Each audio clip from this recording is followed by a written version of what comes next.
Hello hello, bienvenue sur le podcast Les choses de la vie. Les choses simples sont belles, alors partageons des ondes positives et profitons de chaque instant précieux que nous offre la vie. Un proverbe africain dit « Le but de notre voyage, de notre quête, est de parvenir à percer le mystère des choses de la vie. » Alors si tu es ici, c'est pour avoir des tips pour profiter pleinement de chaque instant. J'espère que mon contenu te plaira et je te dis à très vite.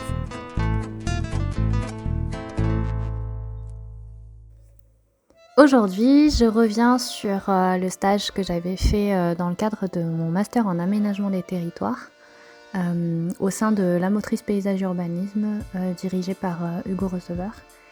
Et aujourd'hui, la motrice n'est plus dirigée par lui mais par un de ses amis. Et je trouvais ça intéressant de revenir en fait sur ce stage qui aujourd'hui en fait oriente les accompagnements que je peux faire avec les autres territoires.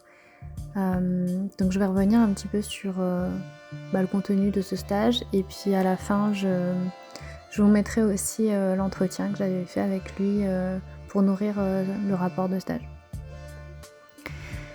Donc en fait, j'ai fait un master, donc gestion des territoires et développement local, avec l'option stratégie d'aménagement des villes petites et moyennes et de leur territoire.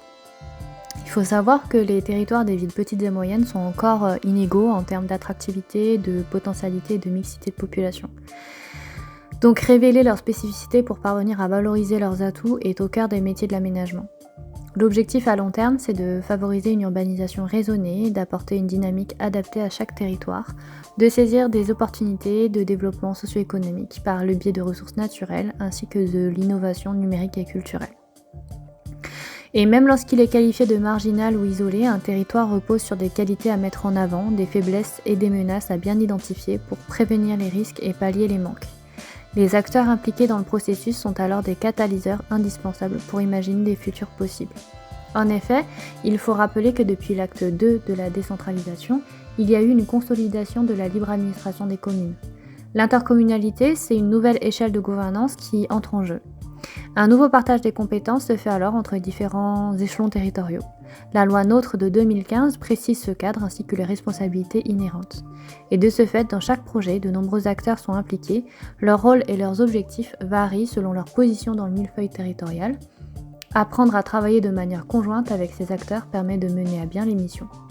Et c'est en cela que la formation que j'ai suivie à l'UCA IADT répond à la nécessité de complémentarité des compétences. Dans le cadre du master que j'ai pu faire, gestion des territoires et développement local, le parcours Stratam s'est axé sur les stratégies d'aménagement des villes petites et moyennes et de leur territoire, et la formation proposée a permis de mieux comprendre l'impact de la recomposition territoriale au travers des projets d'aménagement, de politiques publiques et de problématiques liées aux mobilités, à la revalorisation de la redynamisation des centres-bourgs, aux projets de développement des services et des équipements pour le maintien de l'attractivité, à l'équilibre des territoires par le biais de l'innovation numérique, l'accueil des entreprises nouvelles ainsi que l'investissement et l'aide à l'installation de nouveaux ménages. J'ai fait le choix en fait de faire mon stage à la motrice parce qu'il me paraissait important dans mon parcours professionnel d'acquérir des compétences dans un domaine à la fois proche et imbriqué dans l'aménagement des territoires, l'urbanisme et l'architecture. Je me suis appuyée sur la définition d'Alain Roger.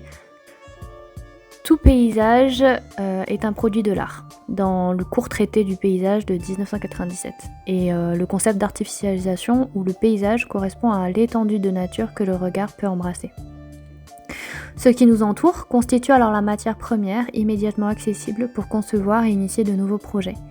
Ce regard paysager est imprégné de géographie et m'a poussé à vouloir intégrer une structure alliant conception et conduite de projet. Je connaissais Hugo Receveur en tant qu'enseignant à l'école d'architecture de Clermont-Ferrand, où nous nous étions rencontrés à diverses reprises pendant des ateliers pédagogiques, notamment à Saint-Flour, à Clermont et lors d'un voyage pédagogique à Berlin en Allemagne, et j'avais apprécié sa manière de comprendre et de concevoir par le dessin, notamment les carnets de voyage. Et je voulais confronter son enseignement à la pratique de la maîtrise d'œuvre au sein de sa structure. Je voulais découvrir les différents projets qu'il mène et voir comment il était possible d'exercer dans une commune rurale. C'est donc tout naturellement que je m'étais tournée vers l'atelier de la motrice paysage et urbanisme. Le stage que j'avais fait s'est effectué du 19 mars au 20 juillet 2018, donc c'était il y a 5 ans, et avec comme objectifs initiaux l'activation de leviers d'urbanisme participatif, la qualité de synthèse, de rédaction et de prise en compte du public, des demandes préalablement définies dans la convention, se sont ensuite étendues à des missions plus larges de maîtrise d'œuvre. Au sein de ce stage, en fait, j'ai essayé de m'axer sur la gestion des flux et de l'attractivité territoriale. En effet, malgré leur diversité, les projets traités par l'atelier La Motrice avaient tous un point commun, c'était une identité territoriale repérable et remarquable de par une position géographique, un ensemble paysager particulier, un savoir-faire, une culture locale, une architecture vernaculaire, et c'est à partir de ces éléments-là que j'avais fait émerger un sujet et une problématique à développer au cours du stage. Dans un aménagement de bourg, un projet de gestion de stationnement, une charte de design, la réhabilitation d'une avenue, la question des flux et des réseaux constitue un des enjeux principaux pour faciliter la vie des usagers, les habitants, les touristes, et c'est à cela que s'ajoutent les notions nouvelles de durabilité et de pérennité. En fait, les flux, ils peuvent être matériels, l'eau, le transport, ou immatériels comme le numérique, et la problématique est alors la suivante. Comment la gestion des flux permet-elle de développer l'attractivité des territoires et des villes petites et moyennes ? Eh bien, dans le déroulé en fait, des explications, je vais revenir sur le cadre général du stage en détaillant le contexte géographique du territoire, de la structure d'accueil et puis ensuite les différents projets abordés, les missions effectuées ainsi que la méthodologie déployée et enfin un regard critique sur les 4 mois de mise en situation professionnelle que j'avais pu avoir au sein de la motrice. Donc le territoire dans lequel s'implante la motrice, c'est un territoire qui est reculé mais plus trop attractif. J'ai choisi de réaliser mon stage au sein d'une structure située en Aveyron. La motrice paysage et urbanisme située à Mur-de-Barès et les études menées localisées en majorité en Occitanie et dans les territoires voisins, à la fois en Auvergne et en Lozère. Donc pour vous présenter un petit peu le Carladès et le Barès, en fait l'Occitanie elle a été créée en 2016 et résulte de la fusion entre le Languedoc-Roussillon et les Midi-Pyrénées. La nouvelle région dont Toulouse est sa plus grande ville dispose de vastes paysages, de montagnes et une façade maritime, tous deux très touristiques. L'Aveyron c'est l'un des départements situés dans le triangle formé par les villes de Toulouse, Montpellier et Clermont-Ferrand et il est composé de hauts plateaux rocheux témoignant d'un passé géologique actif et varié. Il y a plusieurs rivières qui serpentent le territoire, dont la Truyère, l'Aveyron, le Lot et le Tarn. Le barrage de Truyère sépare d'ailleurs le Carladès à l'ouest de la Viadène à l'est. Avant la récente recomposition territoriale, il y a une ancienne dénomination de pays qui était privilégiée en fonction de la des caractéristiques géographiques ainsi que des produits de terroir. Donc le Barès en fait partie et Mur-de-Barès correspond à la partie nord aveyronnaise et à la partie sud du Carladès. Le Carladès, il correspond quant à lui à la partie centre-ouest du Massif central. C'est une partie cantalienne et l'autre elle est aveyronnaise. Et ses origines datent du vicomté en fait de Carla, puisqu'en compensation des terres perdues en Italie, le roi Louis XIII avait fait du prince de Monaco le suzerain du lieu. Et vous pouvez retrouver donc la tour de Monaco située à Mur-de-Barès qui témoigne encore des 148 années d'histoire commune. Aujourd'hui, le Carladès dessine plutôt une région naturelle dont l'étendue géographique est marquée par des variations altimétriques et on peut en effet y admirer le plus grand volcan d'Europe, le plomb du Cantal. Ce territoire présente des atouts et des faiblesses. Le succès touristique de l'Aubrac s'explique par son patrimoine paysager remarquable. Un secteur dominant tourné vers l'agriculture, une proximité avec Millau et son chef-lieu Rodez, et 4 bassins de vie qui sont repérables, Mur-de-Barès, Sainte-Geneviève-sur-Argence, La Guiole et Saint-Amand-des-Échos. Ce territoire rural où l'élevage et l'artisanat sont prédominants est parfois qualifié d'espace en marge. Dans son documentaire Une jeunesse en Aveyron, que je vous conseille de voir, donc de Philippe Meyer, il définit la ruralité contemporaine en dressant le portrait de jeunes ménages venus s'installer à la campagne, d'abord pour le travail, puis pour y vivre. Il leur pose de nombreuses questions sans pour autant énoncer des affirmations. Ainsi, de nombreux Parisiens, propriétaires de bistrots et originaires de l'Aubrac, reviennent régulièrement en Aveyron passer leurs week-ends ou leurs vacances dans leur maison secondaire. Ils gardent un attachement fort au lieu, toutefois ils portent un regard objectif sur les inconvénients et les faiblesses du territoire. Depuis Mur-de-Barrès, il faut compter à peu près 40 km pour se rendre à Aurillac et 83 km pour aller à Rodez. En raison de sa position éloignée de la ville urbanisée, la dépendance à la voiture est donc forte et les trajets de randonnée, ski, parfois malgré le cadre agréable, les touristes en fait ils vont uniquement être de passage pour rejoindre les villes de Conques et de Laguiole par exemple. Donc un effort a été amorcé pour accueillir les travailleurs, faire naître le désir de s'installer. Et la vie associative, elle se développe. La culture du local est valorisée et ce qui permet de renforcer l'ancrage territorial. Le but, c'est de penser à tous les usagers, y compris les principaux concernés, les habitants. Et cela passe notamment par le maintien de l'activité existante, donc la question des mobilités et le désenclavement par le numérique. Désormais, pour que le choix de vivre à la campagne puisse se concrétiser, il est possible de travailler chez soi ou dans des centres de télétravail, donc des espaces de coworking dans des tiers-lieux par exemple.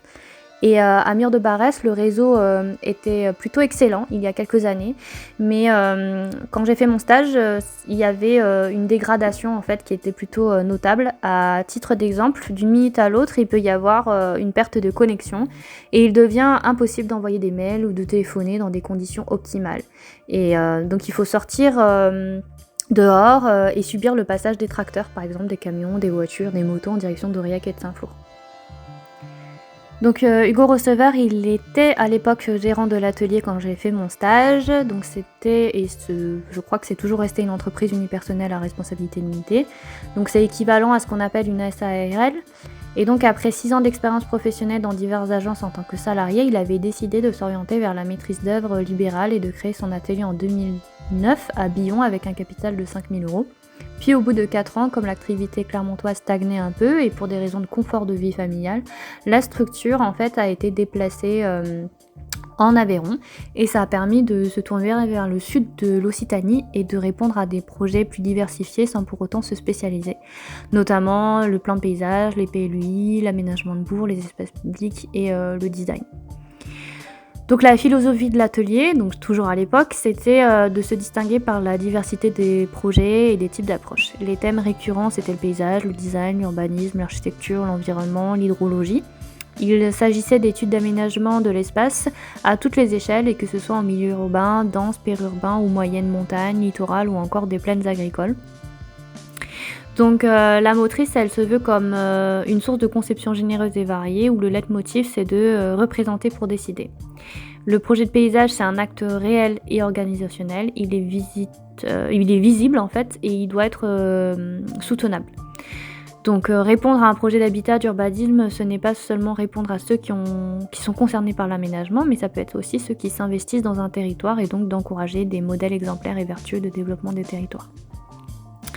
Dessiner prend alors une signification toute particulière lorsqu'il est donné comme outil d'accession et pas uniquement d'illustration. Donc le tracé, le geste devient légitime et constitue une empreinte active de la conception.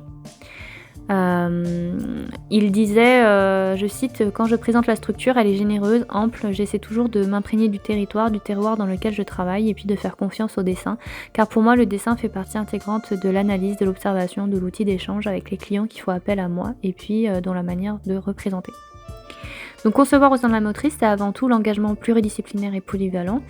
Hugo, il disait, là, je cite, « La démarche, elle se veut engagée, sachant que ce qui m'importe avant tout, c'est ce qui peut être des fois ne pas être en accord avec les partenariats, avec d'autres professionnels qui se réfèrent à l'adage le client est roi.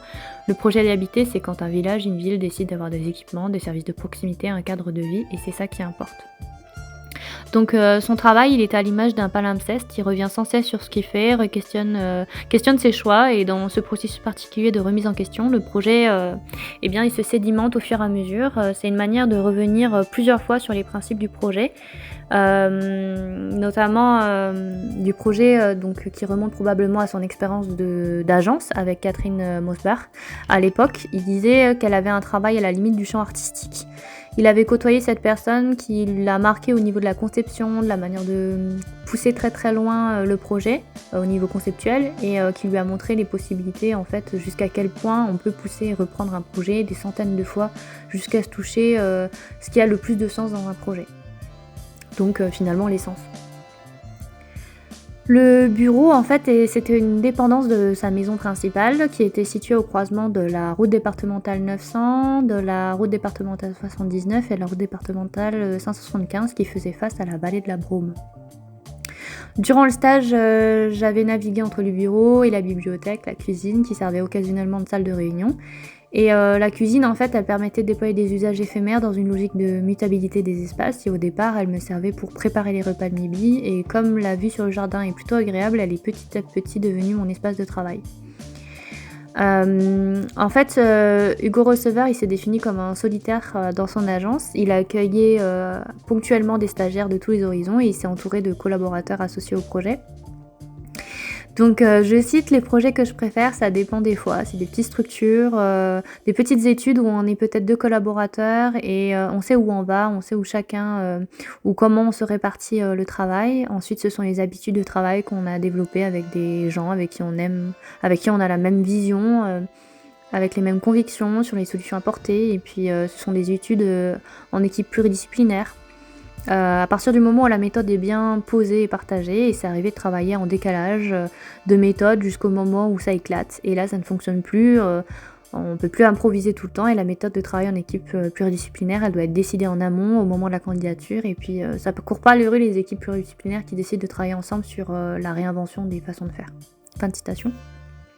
Donc en fait, durant le stage, j'avais travaillé sur des logiciels habituels suite Adobe et bureautique classiques, Photoshop, Illustrator, InDesign, AutoCAD et SketchUp, Excel. Et parfois, je prenais le rouleau de calque, les crayons et les feutres pour imaginer des scénarios de projet, pour dessiner des cartes sensibles et de diagnostic urbain. Et au niveau des outils et des moyens matériels, à l'agence, il y avait un ordinateur fixe, il y avait mon ordinateur portable que j'utilisais, il y avait pas mal de livres de référence, je pouvais imprimer aussi des choses, je pouvais scanner, donc c'était assez intéressant. En fait, la tablette aussi tactile, c'est là où j'ai appris aussi à travailler avec, parce que c'est un vrai outil de redessin et de communication avec les maîtres d'ouvrage sur le terrain, notamment, et en réunion, pour zoomer plus facilement sur des détails, par exemple. Donc moi j'étais arrivée au milieu du mois de mars 2018. Il y avait plusieurs projets qui venaient d'être lancés et je me suis retrouvée à des étapes différentes de projets. Donc des études de projets pro, des dossiers de consultation d'entreprise, des lancements de concours, des réponses à d'appel à projets et j'ai d'ailleurs eu à peine le temps de m'adapter puisque dès le deuxième jour on est parti en déplacement à Saint-Émilion pour une réunion d'études, de brainstorming avec les élus, suivi d'une réunion avec le comité de pilotage et un travail de terrain sur 2 jours. Et une fois rentré, il a fallu commencer à réaliser le diagnostic territorial avec des cartes, des analyses thématiques. Donc j'avais suivi Hugo dans le tiers de ses déplacements, de réunions et des visites qui m'avaient permis de rencontrer les acteurs du territoire et de comprendre de manière concrète leurs actions. J'ai pu participer activement aux échanges et aux débats et j'avais pu faire plusieurs missions, donc vraiment détaillées et pouvoir vraiment rentrer dans le concret. Mon rôle de dessinatrice, on va dire observatrice, il s'est parfois élargi à celui de conceptrice, lorsque je pouvais être force de proposition pour le design de mobilier ou lorsque je dessinais sur AutoCAD, je pouvais modifier les mesures, les proportions. Et dans ce cas-là, il ne s'agissait pas seulement d'exécuter des tâches, mais aussi d'être actrice de la conception, de donner mon avis, de prendre des risques, d'être dans une vraie mise en situation professionnelle de maîtrise d'œuvre. Et cela, je ne l'ai pas toujours fait, car dans certaines situations, je ne me sentais pas forcément légitime et je préférais ne pas intervenir dans la prise d'édition. Donc la convention, elle avait défini classique 35 heures à temps plein, avec des horaires variables, et travailler en milieu rural, c'est surtout en maîtrise d'œuvre, ça nécessite de ne pas compter ses heures et de rallonger ses journées, même passer 17h30 ou 18h, puisque les réunions avec les élus, elles ont eu lieu en fin de journée, il y avait des réunions publiques le soir, sans compter les déplacements et les retours pour revenir là où j'habitais, à Mur-de-Barès. Durant les 4 mois au sein de la motrice, en fait, j'avais pas eu une seule grande mission, mais plusieurs projets à gérer en même temps. Et il avait fallu s'organiser pour réaliser les différentes tâches qui m'étaient confiées. Et donc ça a permis aussi de déployer différentes méthodologies différentes et d'arriver à gérer aussi des tâches importantes et en même temps d'avoir des plus petites en cours de route. Et comme ça, ça m'a appris à hiérarchiser, à prioriser les tâches. Au bureau, le travail se faisait en autonomie avec des recadrages réguliers par mail ou par annotation sur documents imprimés. On travaillait beaucoup avec Google Drive. Et dès le début du stage, il a fallu s'entendre sur l'échange des données afin que le travail soit plus fluide pour permettre de voir l'état d'avancement et de faire des retours sur ce qui allait pas. Donc il y a eu beaucoup d'envois de mails, de documents, de modifications de documents. Et parfois sur clé USB aussi parce que c'était quand même plus pratique. Et pour certains projets en collaboration avec d'autres structures, il y avait la Dropbox qui était l'outil le plus adapté en fait, où chacun peut travailler sur un fichier et c'est automatiquement mis à jour sur le réseau. Néanmoins, il fallait faire attention de ne pas travailler sur le même fichier en même temps parce qu'il y a des modifications qui rentrent en conflit avec le document original lors de l'enregistrement. Il fallait donc s'habituer à travailler sur des copies de fichiers et de renommer selon la version pour éviter la confusion quand il fallait transmettre à d'autres collaborateurs ou qu'il fallait remplacer le suffixe par LMPU à la fin. Donc la conduite de projet, c'est un jeu d'acteurs complexe et une imbrication d'échelle. J'ai pu travailler sur une diversité de projets et d'une commune à l'autre, il y avait des thématiques variées. Donc j'avais réparti a posteriori les études menées par ordre de priorité, donc implication personnelle et importance, qui se sont généralement citées par lieu géographique, comme la commune concernée. Donc j'ai travaillé notamment sur Saint-Émilion et Charras, qui étaient les projets principaux. Les projets secondaires, c'était à Vic-sur-Cère, à Saint-Félix-de-Lunel, à Laïol, à Conques-en-Rouergue et dans le Midi-Quercy. Et également d'autres projets, notamment l'élaboration du book, le workshop à Quélus, une visite de chantier de fin de parfait achèvement à Fourchambault et à Ligny-le-Haut. Donc les études majeures sont celles où j'ai pu aborder différentes thématiques, donc études préopérationnelles, recherche et développement, conception détaillée, enseignement, suivi de chantier avec levée des réserves, appel à projet avec formulation de réponse, dossier de candidature, ainsi que des concours avec des rendus, des auditions. Et ce sont des études pour lesquelles j'ai également passé le plus de temps, je me suis impliquée le plus en termes de compétences. En ce qui concerne Saint-Émilion, j'avais participé à l'élaboration du dossier de diagnostic territorial, notamment les documents graphiques, et aux réunions avec le comité de pilotage.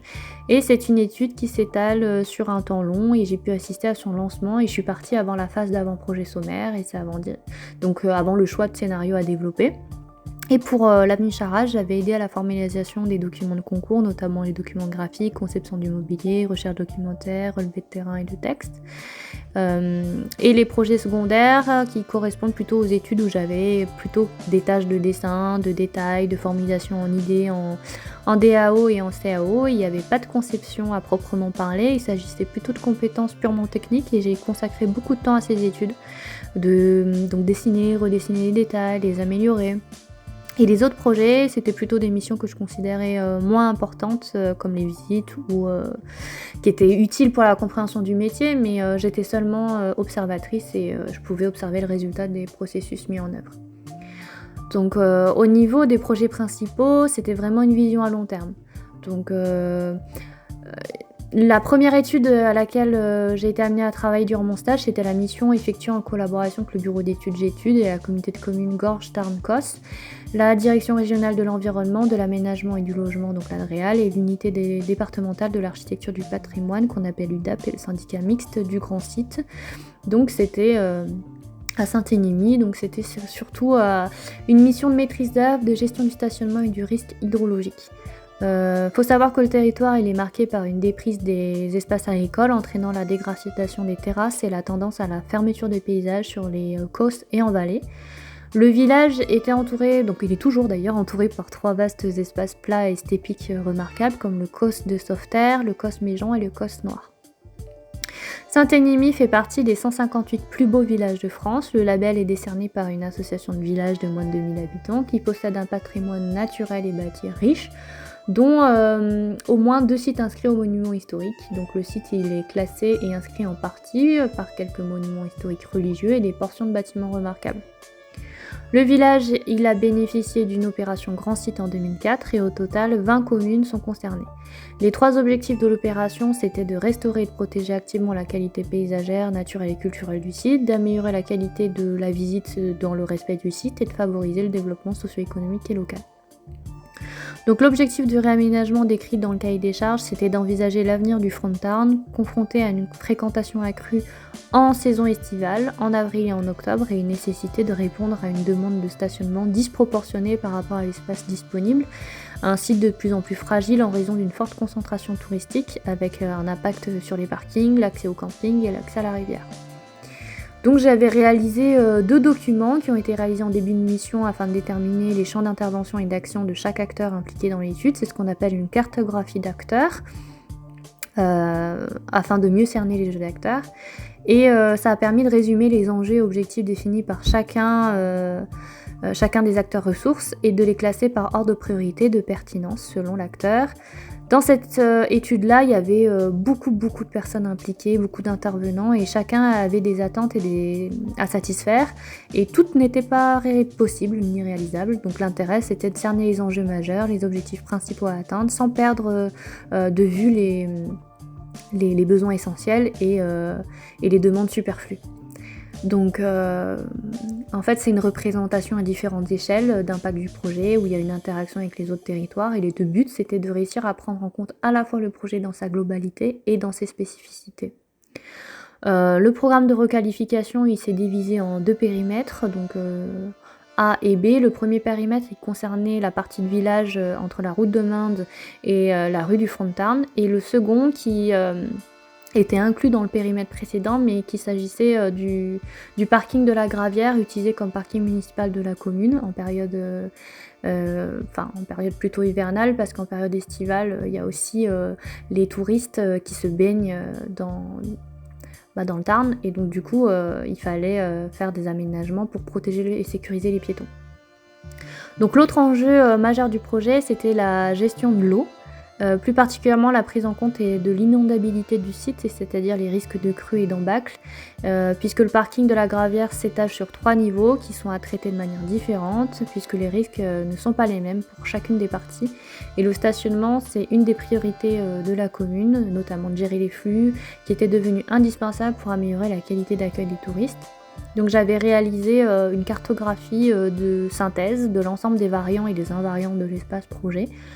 Donc en variant dans l'espace projet, on avait mis la composition du stationnement, l'aménagement de la route de Mende et du carrefour avec la route de Millau, les déplacements des camping-cars, l'aménagement de la rive de Burle au niveau de la Gravière, de révéler la confluence de sources de la Burle et du Tarn, le déplacement des zones de bus, le déplacement des espaces de collecte des déchets, la reprise des murs de soutènement, le choix du type d'escalier, les niveaux altimétriques des terrassements de la Gravière, l'adéquation des lignes de niveau et des lignes de stationnement, ainsi que la mixité des voies ou dissociation des piétons-voitures. Et les invariants de l'espace projet, c'était l'élargissement des trottoirs de la route de Mende et du carrefour avec la route de Millau, la valorisation de la route de Merouès, la signalisation et citation de l'ancien passage à guet, la sécurisation des passages piétons, la reprise du mobilier ainsi que la position de l'escalier. Un tout autre projet, c'était l'aménagement donc, de l'avenue Charras à Clermont-Ferrand. C'était un concours. On était 5 et on n'était pas lauréats. Mais on était dans les projets préférés parce qu'il y a eu une concertation en fait, avec la population. Ils ont pu voter en fait, pour le projet qu'ils préféraient. Et on était dans les projets préférés. Donc c'est un second projet qui était important durant mon stage et que j'avais traité. Donc c'était en étroite collaboration avec A3 Paysages qui était mandataire et une équipe pluridisciplinaire. Donc il y avait le bureau d'études Safège et Simon Deschamps qui est concepteur lumière. Donc j'avais marqué, en sortant de la gare de Clermont, que ça soit en train, en car, en taxi ou en bus, l'avenue Charras, faut savoir que c'est l'une des premières rues que les visiteurs empruntent en découvrant Clermont. Et il s'agit de l'axe le plus direct pour rejoindre le centre-ville et l'unique ligne de tramway à l'arrêt Montlosier. Et sur le parvis de la gare, on aperçut, et plus encore si on prend le taxi ou le bus, l'avenue Charras se présente discrètement entre 2 enseignes de restauration dont la plus emblématique est celle du bar du Château Rouge. Il faut savoir que le Château Rouge, à l'époque, c'était une demeure importante du quartier de la gare et qui a brûlé en fait, dans un incendie. L'avenue Charras, en sens unique de circulation, elle est bordée par des trottoirs et le stationnement peut s'y faire en créneau le long du trottoir et parfois à cheval. L'espace peut être occupé de potelets, de barrières, de plombs plastiques anti-stationnement devant les établissements scolaires notamment. Et il est possible de remarquer plusieurs séquences, plusieurs ambiances lors de son ascension longue et relativement pentue. Les flux automobiles, ils étaient forts dans la première séquence et ensuite marqués par quelques commerces, coiffeurs, bars avec une percée visuelle sur l'église Saint-Joseph, une deuxième séquence qui débute en franchissant l'avenue d'Italie à sens unique, des doublés qui mènent au lycée Jeanne d'Arc et Blaise Pascal. Et à partir du bâtiment d'angle en rez-de-chaussée, occupé par un cabinet médical et une agence d'architectes identifiable par des graffitis de femmes dénudées, la pente elle s'accentue avec quelques éléments construits qui interpellent le piéton, notamment la poste, la grille du lycée Godefroy-Bouillon, la statue commémorative qui fait office d'axe giratoire entouré de bitume. L'avenue Charras, elle débouche sur la place de Lille, qui est couverte d'un mail de grands platanes, bordé de trafic hyper important, et d'un espace de circulation très fréquenté, puisque les automobiles et les bus s'y accumulent aux heures de pointe. Il faut savoir que la rue du Port, qui semble avoir souffert de sa piétonisation, est située juste à quelques mètres de la pharmacie Duché, qui permet de regagner le cœur historique. Et au nord de la place de Lille, il y a la ligne de tramway qui conduit au quartier des Vergnes et à la Part-Dieu. Le gabarit de l'avenue Charras, elle varie entre 11,5 et 12 mètres. Et l'étroitesse, elle est renforcée par l'encombrement des voitures et des tables et des chaises de terrasse qui empêchent la circulation des piétons sur les trottoirs. Les flux piétons, ils sont importants à proximité de la gare, où l'intermodalité elle est facilitée grâce aux bus, taxis et vélos, ainsi qu'au niveau de la place de Lille. La forte fréquentation de la voiture, elle engendre une saturation des stationnements et surtout à proximité des commerces. Et les réseaux de tout type sont visuellement présents et ils brouillent la lecture de l'espace. Enfin, la sécurité est un des points sensibles du projet. Malgré la présence de caméras de surveillance, réussir à faire vivre le quartier en attirant des nouvelles populations, c'était primordial. Il est important de prendre en compte les flux et les trajectoires des patients dans n'importe quel type de projet d'aménagement d'ailleurs. Il y a différents usagers qui se côtoient en permanence, les habitués qui font leurs courses, les amis qui se retrouvent dans les cafés et les bars, les touristes de passage qui regagnent le centre-ville, les lycéens ou les étudiants qui se logent dans le quartier. Ils traversent entièrement l'avenue depuis la place de Lille, partiellement depuis l'avenue d'Italie ou une toute petite portion proche de la gare correspondant à un aller-retour de quelques mètres pour aller au Spar, à l'épicerie ou à la boulangerie. Et les commerçants sont unanimes sur le fait que l'avenue est stigmatisée par les médias et différents événements apparus dans les faits divers du journal. Il y a quand même pas mal d'affaires de drogue, d'affaires aussi de bébés dans des poubelles. Donc attirer de nouveaux clients et conserver les habitués, c'est essentiel pour faire vivre le quartier. Et ça passe par de nouveaux commerces, un embellissement de la rue, par le végétal, le mobilier et l'aménagement des vitrines. Et dans cette avenue étroite, l'enjeu de la mobilité est fondamental et permettre la fluidité et la mixité des flux, notamment piétons, cyclables et automobiles. Et les enjeux du projet d'aménagement, qui sont de repenser la place que l'on veut donner aux différents modes de stationnement et le revêtement de sol, l'espace public, le traitement au pied de l'immeuble en liaison avec les espaces publics.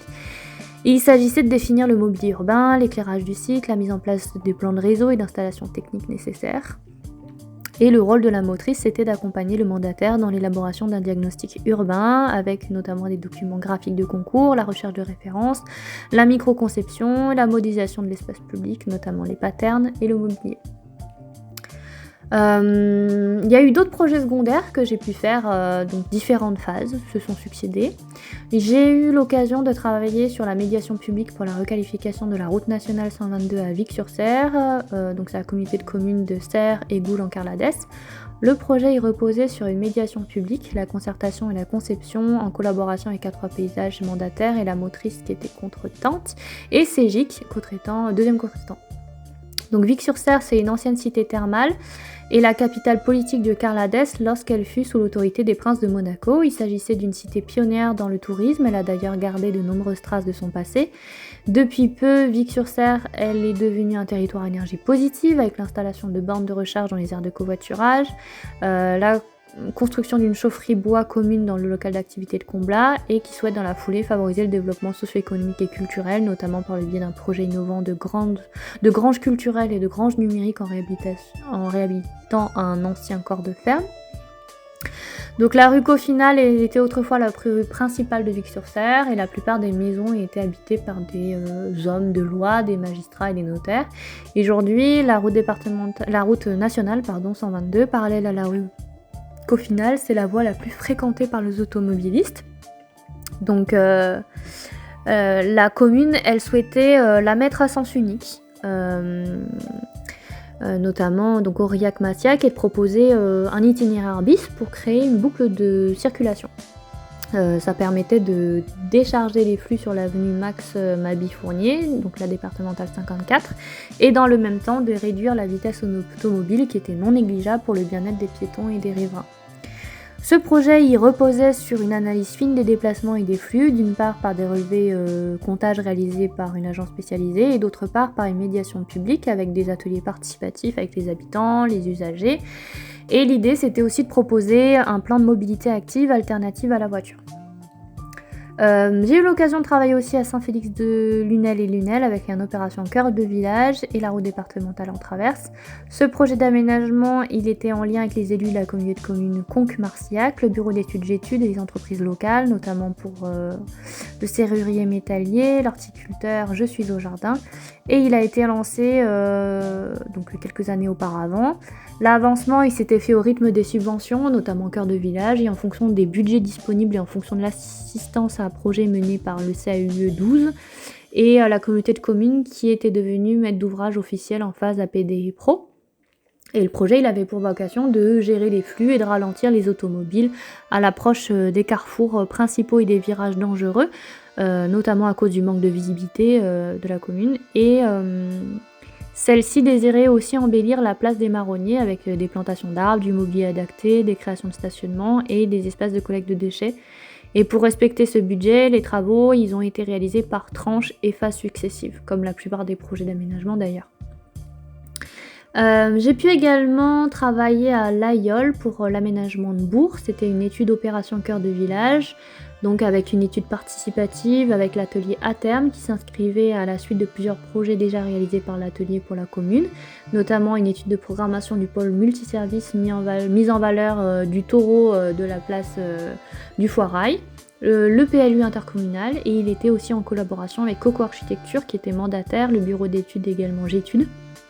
Et l'enjeu majeur sur la partie de l'étude à laquelle j'ai assisté concernait les mobilités, le stationnement et l'embellissement. Et avant d'arriver en phase projet, il y a eu une résidence d'urbanisme participative avec des ateliers, des esquisses. Et l'accent avait été mis sur la gestion des virages et la régulation de la vitesse des voitures pour donner une place aux piétons, donc protection et sécurité. Et une première phase de travaux avait déjà été en cours pour remplacer les réseaux d'assainissement, notamment gaz et électricité, puis les travaux de surface, notamment les enrobés, les pavages, les seuils et les plantations. Ensuite, donc à Conques-en-Rouergue, c'était une étude de maîtrise d'œuvre d'espace public, donc l'opération cœur de village avec une organisation, gestion des stationnements et l'entretien de la voirie dans le village de Conques. Donc c'était un projet d'aménagement en collaboration avec la petite cabinet d'études Gétudes, qui était mandataire, et l'atelier Broichot, architecte. Conques, c'est un petit village étape du chemin de Saint-Jacques-de-Compostelle qui est situé en Occitanie, marqué par un paysage de gorges et de terrasses. Il s'agit d'un haut lieu de pèlerinage qui attire des milliers de visiteurs chaque année, et c'est un grand site de France qui bénéficie pour cet aménagement d'une opération cœur de village accompagnée par l'État dans le but de dynamiser des bourgs ruraux au fort potentiel touristique et culturel. Ce bourg s'étire sur les coteaux d'une vallée encaissée, emprise d'une naturalité qui est très forte et par la présence des forêts alentours. L'un des objectifs du projet, c'était de maîtriser l'accueil des visiteurs, notamment la gestion des stationnements en entrée de village, dans le but de redonner une place aux piétons. Et l'enjeu, c'était de gérer la rencontre de cette nature sauvage, accompagnant la route des visiteurs entre l'entrée de bourg, afin qu'elle ne soit pas perçue comme une frontière, comme un seuil trop brutal. La valorisation du site et la conservation des arbres d'alignement est aussi une des priorités du projet. Les vues sur la vallée, également importantes, afin de proposer des cadrages, des cadrages paysagers sur l'ensemble du site, avec une volonté d'aménager par exemple un belvédère. Le village, il a été découpé en plusieurs zones d'intervention d'est en ouest, donc la Salesse, le point d'arrivée des visiteurs sur le site, et composant fondamentalement qui a été traité dans tout le déroulé du projet. Concernant la Salesse, l'aménagement a lui-même été réparti en 4 séquences aux enjeux et principes spécifiques, notamment la place de la Salesse au niveau de l'arrivée de la route départementale 42, les terrasses de la Salesse avec quelques équipements, le défilé, qui est la continuité piétonne au niveau de la falaise, et la ravine de la Salesse qui était le départ des activités. Donc l'intérêt, c'était de limiter la voiture dans le bourg, notamment avec la découverte du village qui se fait à pied, À noter que depuis mon départ, aucun arbre ne sera coupé dans le projet car l'enjeu c'était d'arriver à faire disparaître l'idée d'infrastructure en éliminant les motifs, notamment arbres, mobilier, rapport de voirie et caractérisant un banal espace de gestion de stationnement ou de circulation. Ensuite, j'ai pu également travailler notamment dans le Midi-Quercy pour une charte de design de l'espace pour les pôles de pleine nature des gorges de l'Aveyron. C'était la phase 2, donc la mise en place de la charte de design mobilière et signalétique du pôle de pleine nature sur le site de Fénérolles.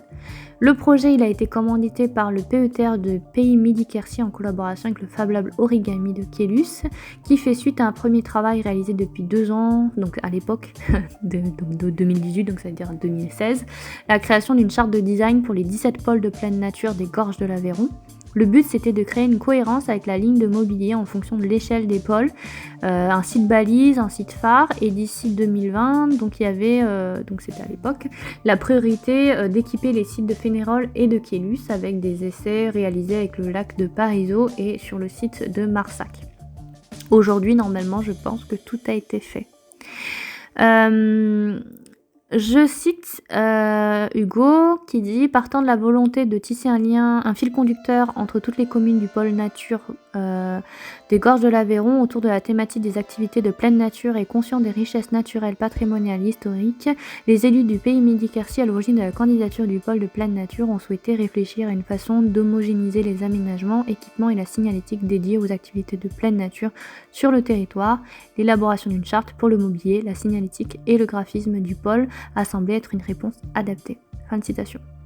Donc le nouveau marché, il comprenait une prestation de service pour l'élaboration de prototypes de mobilier spécifiques en respectant la préconisation établie dans le cadre de la charte de design et de suivre un projet d'aménagement de pôle de pleine nature. La mission s'est attachée à faire le point sur ce qui avait été proposé et ce qui est finalement réalisé, ce qui n'a pas été compris, et comment améliorer les agents de développement, accompagner en fait les agents de développement et les élus dans la mise en place et la réalisation concrète de la charte de design. Donc c'était également aussi bénéfique pour l'économie locale, notamment le travail conjoint avec les entreprises pour la réalisation du mobilier, le choix, le design, les matériaux, les dimensions. Le tourisme, avec la découverte par les mobilités actives et les activités de loisirs, et surtout d'intégrer les questions de gestion et d'exploitation, de maintenance et de remplacement. Donc il y a eu également d'autres projets qui ont permis d'observer, d'expérimenter et d'organiser, notamment le book des projets réalisés par la motrice. J'ai travaillé sur la mise en page des fiches actions qui étaient en cours ou déjà réalisées en stage à l'agence en collaboration, pour l'alignement des documents, des blocs de texte, voilà, savoir si on mettait 2 ou 3 colonnes, les légendes, les modifications de police. On avait échangé sur la ligne éditoriale à donner, avec un dossier de référence qui pouvait donner le ton de l'agent sur 10 ans et qui pouvait de temps en temps être corrigé. C'était une manière de voir la diversité des études et des types de montage, des équipes pluridisciplinaires. C'était d'essayer de trouver une cohérence et une identité au portfolio. Ensuite sur Living Cleo, j'ai pas fait grand chose, en fait c'était juste pour déclarer que le marché était infructueux en raison d'une seule offre qui était onéreuse au-delà des 20% et que ça c'était une procédure qu'on appelle OUF6 pour le lot paysage, espace vert et mobilier, qui était un tableau comparatif préalable à l'analyse qui devait être effectué par le mandataire ou le cas échéant l'économiste, donc il fallait recalculer le delta entre les prix proposés par l'entreprise et les estimations de l'atelier. Et ensuite, le workshop fibre d'artisan designer à Kélus, en collaboration avec la Chambre des métiers de l'artisanat de Tarn-Garonne CMA 82. Donc il y avait 15 étudiants de 3e année de licence pro artisan designer et le Fab Lab Origami de Kélus qui était donc associé. Le thème du workshop reposait sur la fibre connectée avec une présentation théorique en salle et l'énoncé d'un modus operandi, la collecte des plantes rudérales sur site qui s'est fait ensuite. Sous la pluie.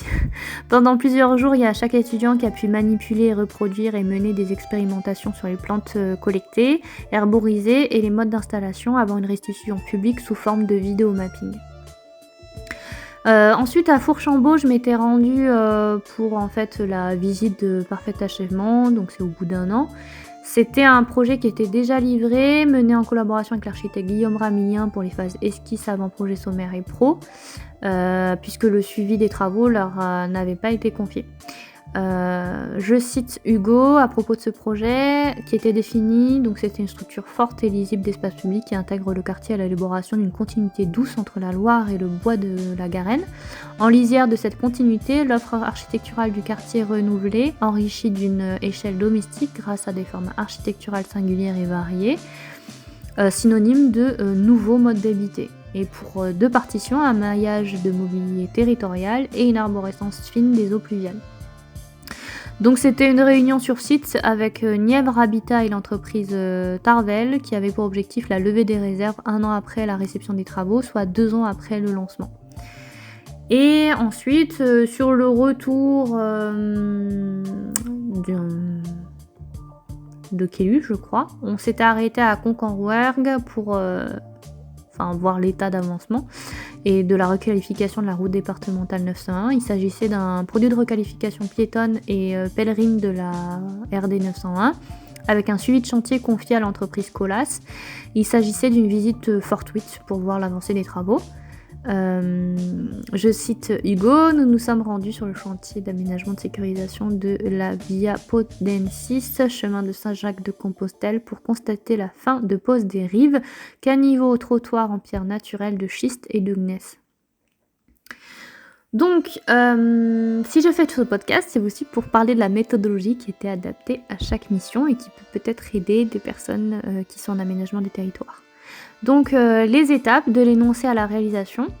Je cite Hugo qui disait que le processus ça commence par le travail de terrain et il disait je sais je vais revenir plusieurs fois, ça va être une source d'inspiration constante, le travail du projet c'est aller vers la concrétisation en descendant les échelles, si on peut faire des échelles, c'est pas forcément des échelles spatiales, c'est des échelles d'échéance par rapport à la pression de rendre et de réaliser un aménagement, c'est de ne pas faire certains aménagements aussi si on juge que ce n'est pas nécessaire et de le mener dans le dessin progressivement. L'important c'est de commencer par le terrain et qu'après on peut être en phase APD, pro et de regarder ce qui est autour de nous, de ce qui a été fait. Ce que j'aime bien, c'est à un moment donné, on parle de réunion, d'une rambarde, on sort dehors. Et là, on va vérifier que la rambarde elle est à niveau et on vérifie que les décisions sont concrètes. Voilà la réponse et on évite de laisser traîner quelque chose qui peut être réglé tout de suite avec un peu de jugeote. Le terrain, c'est comme une source d'inspiration, une sorte de réutilisation des motifs. Ensuite, on avance progressivement, ça dépend vraiment de la commande. Donc, je suis parfois sur des réponses d'études urbaines, d'études de grands paysages, où on est dans une dimension prospective, où on va travailler sur un diagnostic, des objectifs de programmation et ensuite on va travailler sur des fiches actions et toutes ces étapes correspondent au projet de paysage. Fin de citation. Donc il faut savoir qu'au début de chaque mission, il y a eu Hugo, en fait il va me présenter le contexte général à la fois géographique, politique et paysager. Et suite aux indications données et souvent grâce à un croquis qui est fait à la main, je commençais par une ébauche de documents graphiques avec un logiciel de CAO DAO adapté. Et je notais les directives, quelques remarques prises à la volée, les idées qui me passaient par la tête dans un carnet et ça me permettait de voir en temps réel ce qui me restait à faire. Ça m'aidait également à gérer les tâches en fonction du temps imparti et lorsque j'avais quelque chose à présenter, je l'exportais en PDF et je l'envoyais par mail ou je déposais dans un dossier sur Google Drive. Donc Hugo, ensuite il l'a noté, il commentait, il l'imprimait, il redessinait dessus. Donc on a avancé comme ça petit à petit par étapes, échange et aller-retour sur les modifications successives. Je mettais ensuite en page pour avoir un document qui était diffusable, même s'il n'était pas susceptible d'évoluer et d'être modifié plusieurs fois. Donc j'indiquais toujours le numéro de la version sur laquelle je travaille. Et j'étais plus seule dans mon bureau et régulièrement j'avais des échanges avec lui pour discuter autour d'un document à modifier. Et parfois il arrivait qu'il y ait des réunions téléphoniques de concertation avec l'atelier A3 Paysages. Donc c'était à l'époque Xavier Bonnet et Chloé Termier à propos du concours et on faisait un point sur l'avancement de la mission, on argumentait autour des points définis en amont, le mobilier, l'éclairage, les plantations. Et pour commencer, j'avais une base de documents graphiques, un croquis à la main, une esquisse numérique qui était déjà réalisée par ses soins et ensuite je faisais évoluer en fonction des réflexions successives, les couleurs de police, les dispositions, les éléments, les mises en page, les contenus. Et il existait donc une méthodologie type à laquelle pouvait y avoir des améliorations apportées et au fur et à mesure de l'avancement de l'étude. Et a posteriori, j'avais différentes sous-activités récurrentes qui se succédaient dans le processus de l'étude. Donc ça a été la recherche documentaire, de photos anciennes, des cartes postales, des projets en cours, un repérage d'éléments de valeur patrimoniale, une évolution du territoire, des activités, le passé géologique. Ça pouvait être aussi la préparation d'un dossier de terrain avec des cartes à annoter, une collecte de données du site, des références rassemblées, en intégrant une analyse cartographique de charpente paysagère, une évolution des infrastructures dans le temps, le cadastre napoléonien et IGN tout simplement. Il y avait le travail de terrain avec des photos, des croquis in situ, des lectures paysagères, la rencontre des acteurs pour les réunions, l'analyse des données récoltées, la formalisation du projet en plan coupe schéma maquette, c'est la création de documents support de diagnostic territorial, paysager ou urbain avec un état des lieux, une élaboration de scénarii et le phasage des futures étapes de projet. Ensuite, au niveau de la méthodologie déployée, des outils privilégiés pour chaque projet, pour le projet de Saint-Énimie, j'avais d'abord commencé à retracer la charpente paysagère du site élargi de Saint-Énimie grâce aux cartes disponibles sur Géoportail, IGN et remonter le temps sur cadastre.gouv. Donc la charpente paysagère, c'est un terme qui est utilisé par Claude Chazelle, Alain Frété et les autres concepteurs œuvrant sur les études de paysage qui est depuis dans les cahiers des charges de l'État, sur les plans de paysage et les atlas de paysage. Ce document, c'est pas une simple carte réalisée sur Illustrator, c'est un véritable support de travail et d'analyse. Pourquoi la réaliser au début de l'étude ? Eh bien, ça permet de s'imprégner du territoire et de comprendre comment il est constitué, comment il a évolué. À partir d'une base cartographique IGN, on ne redessine que les éléments majeurs permettant une meilleure lecture du paysage, du relief grâce aux courbes de niveau, les routes principales et nationales, les routes départementales, les routes secondaires, les rues, les chemins, les sentiers, les GR, le bâti, le nom des lieux, les repères, les plans d'eau, les rivières, et ça constitue un état des lieux.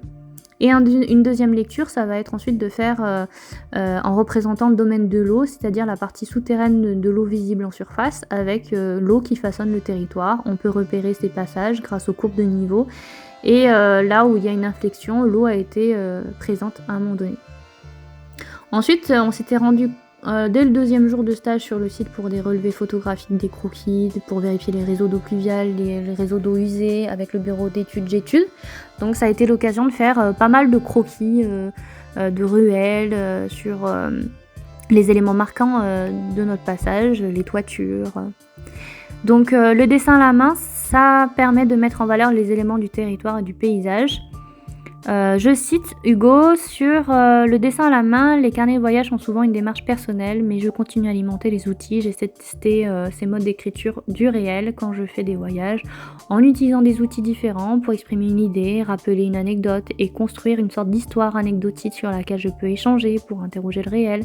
Certaines démarches sont intéressantes pour animer et puis pour regarder l'existant, donc c'est arrivé pour l'étude du centre-bourg de l'Aïol par exemple de faire un carnet où j'ai dessiné à chaque résidence une fois par semaine pendant 2 mois des motifs de village. Je prenais 1 heure de mon temps pour faire une visite dessinée et on se mettait à distance du rythme de l'étude et en même temps on écoute les habitants qui viennent nous voir et plus facilement que si on était en réunion publique à entendre leurs doléances en réunion publique. Et c'est là qu'il y a des échanges qui se font. J'apprends à enquêter pour me renseigner par la suite. Je peux être affreusement naïf ou à des moments être complètement à côté de l'histoire, mais de s'être engagé comme ça par le dessin, ça me motive à faire des recherches plus complètes. Il s'agit de se mettre en fragilité un peu, en porte-à-faux, parce que d'un côté on va trouver ça joli, on va pas comprendre l'intérêt, mais le dessin il devient la possibilité de faire quelque chose qu'on ne prend plus le temps de mener. Ce n'est pas regarder en prenant une photo, les carnets de voyage sont une piste de développement, je dessine beaucoup et puis même sur les prises de notes quand j'écoute quelqu'un, de faire des fois des illustrations méthodologiques avec le dessin et depuis longtemps on sait que les candidatures ne sont que des textes et des fois on utilise le dessin comme un storyboarding pour raconter autrement la manière dont on va organiser une étude. Fin de citation. Donc en fait on avait organisé une première réunion le 20 mars 2018 avec les élus de la communauté de communes pour faire ressortir les thèmes et les enjeux de projet. Donc on appelle ça des mémotifs, des photos de signalétique de mobilier urbain et de bordure. Et puis on a ensuite organisé le lendemain une autre réunion avec le comité de pilotage où on a clarifié les attentes des commanditaires et établi un calendrier de phasage du projet. Une de leurs demandes principales liées au classement de grands sites des Gorges du Carn, c'était la réalisation d'un diagnostic territorial précis et fourni, réutilisable par la suite, ainsi que des scénarios de projet en vue d'esquisse APS en septembre. Et dès le retour de l'agence, j'avais pu travailler sur les documents graphiques du dossier, notamment la carte d'état des lieux et des cartes d'analyse, des reconductions photographiques, des maquettes 3D, des coupes prospectives. Ensuite, le diagnostic territorial, ça c'est un outil indispensable d'analyse préopérationnelle. C'est souvent une méthode de classification des éléments spatiaux pour voir comment on peut apercevoir le territoire par rapport à un autre. Donc, c'est d'avoir une connaissance exhaustive en termes d'échelle, mais pas forcément en termes de détails, hein. C'est de manière vraiment générale, le territoire dans ses grandes lignes, au fur et à mesure, selon les problèmes qui vont apparaître durant les différentes réunions avec les rencontres des acteurs, de commencer à créer des schémas, des types de travail, des thématiques à aborder, des thématiques futures. Et voilà, c'est une sorte de post-it qu'on pose sur le côté et on peut y revenir au fur et à mesure. L'idée, c'est de tisser des pistes, d'organiser des formes de tableaux qui permettent aux gens de reconnaître comment ça a du sens. Ça va être aussi des propositions d'action potentielles pour des futurs possibles. Ça va être vraiment un outil support sur lequel on peut rebondir ensuite tout au long du projet de l'accompagnement. Ensuite, il y a l'outil Hygiène Remonter le temps qui est gratuit, qui permet de révéler les évolutions d'un territoire. Donc Remonter le temps, c'est un outil disponible en ligne qui permet de comparer visuellement des orthophotographies à différentes dates données avec une qualité d'image allant de 50 cm de précision. C'est un outil que j'avais déjà utilisé dans le projet collectif de master pour observer des changements visibles d'ordre géographique, notamment le relief, les masses boisées, l'emprise bâtie, les infrastructures routières, les méandres de la rivière. Et en fait, d'avoir toujours le même cadrage, mais de voir les évolutions, de voir comment ça a pu évoluer, l'emprise en fait, par exemple, notamment à Saint-Émeric de la Gravière, et sur les différents niveaux d'eau qu'il y avait pu y avoir. Et tout à l'heure, je parlais de mémotifs. Les mémotifs, c'est de prendre en photo certains éléments en format carré. Et ça permet de faire réagir, classer par thématique pour faire émerger des problématiques. Donc voilà, à partir de photos recadrées, le but c'est de faire parler les gens sur des sujets divers, d'instaurer un dialogue entre celui qui écoute et celui qui raconte. L'objectif c'est ensuite de réaliser un classement par thème, des motifs repérés, des panneaux de signalétique, de mobilier urbain, des bordures de trottoir. Et pour ce faire, il suffit de sélectionner des photos prises lors de sessions de terrain au format carré avec un filtre Ipstanamatic qui, voilà, chacune de ces images est ensuite imprimée et contre-collée sur du carton. Et ça fait référence à un jeu de cartes qui est manipulable pour questionner sur l'espace public et les repères visuels des habitants.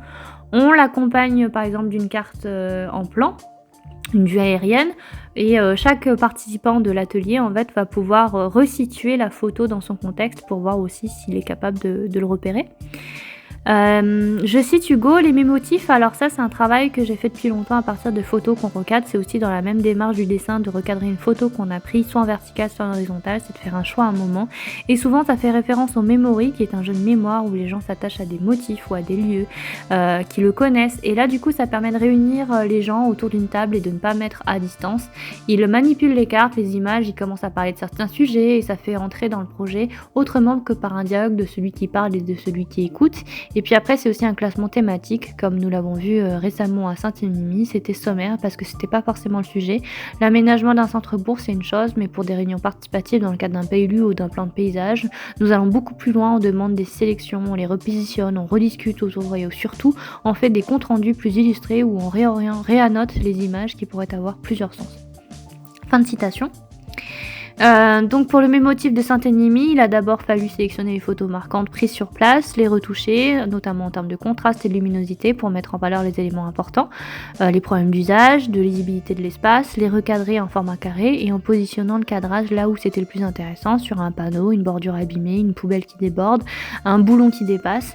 Et lors de la réunion, les mémotifs sont disposés en vrac sur la table, l'animateur demande d'abord de repérer le lieu, la prise de vue, de resituer sur une carte de la commune, un fond cadastral avec une vue aérienne en fond et de classer par similitude ou pour faire émerger des thèmes à développer. Donc ensuite, il y a là aussi de l'analyse cartographique qui est importante, c'est de mettre en évidence les enjeux de projet. Donc notamment par la carte de flux des piétons, c'est une manière sensible de représenter les déplacements piétons selon les points d'intérêt, les services, les équipements, les éléments patrimoniaux et les belvédères, et de mettre en avant des espaces de conflit d'usage, des espaces à risque. Et il y avait, une étude poussée d'une agence spécialisée en mobilité urbaine qui a pu aussi réaliser une carte et donc je l'ai fait en observant les passants. C'était, donc peu fiable mais le document avait le mérite de mettre en avant des situations idéalisées et de pouvoir projeter d'autres possibilités de développement des espaces publics à partir de cet état des lieux à un instant T et on a pu élaborer des scénarios à partir de là. Les gyrations de bus, elles étaient matérialisées notamment par la courbure nécessaire et idéalisée pour manœuvrer correctement. Et ça permettait de voir aussi où est-ce qu'il était possible d'élargir le trottoir, où est-ce qu'il était possible de réduire la voirie pour créer une promenade piétonne. Ensuite, j'ai réalisé des cartes de repérage de stationnement. C'était nécessaire pour élaborer les scénarios, conserver si possible le même nombre de stationnements ou du moins rester au plus près de l'état actuel. Ça servait aussi à montrer si on supprimait des emplacements au niveau de la gravière, dalles cassées en partie pour élargir la rivière, réduire son débit. Alors il était possible de garer son véhicule ailleurs que sur les emplacements repérés et c'était proposer une alternative aux élus et aux touristes, notamment pour la période estivale. On se rend compte qu'en fait il y a une surfréquentation en période estivale et en période hivernale, on a des espaces imperméables de stationnement qui pourraient être valorisés pour d'autres usages. Bon, c'est déjà le cas pour les marchés, mais on pouvait imaginer d'autres choses.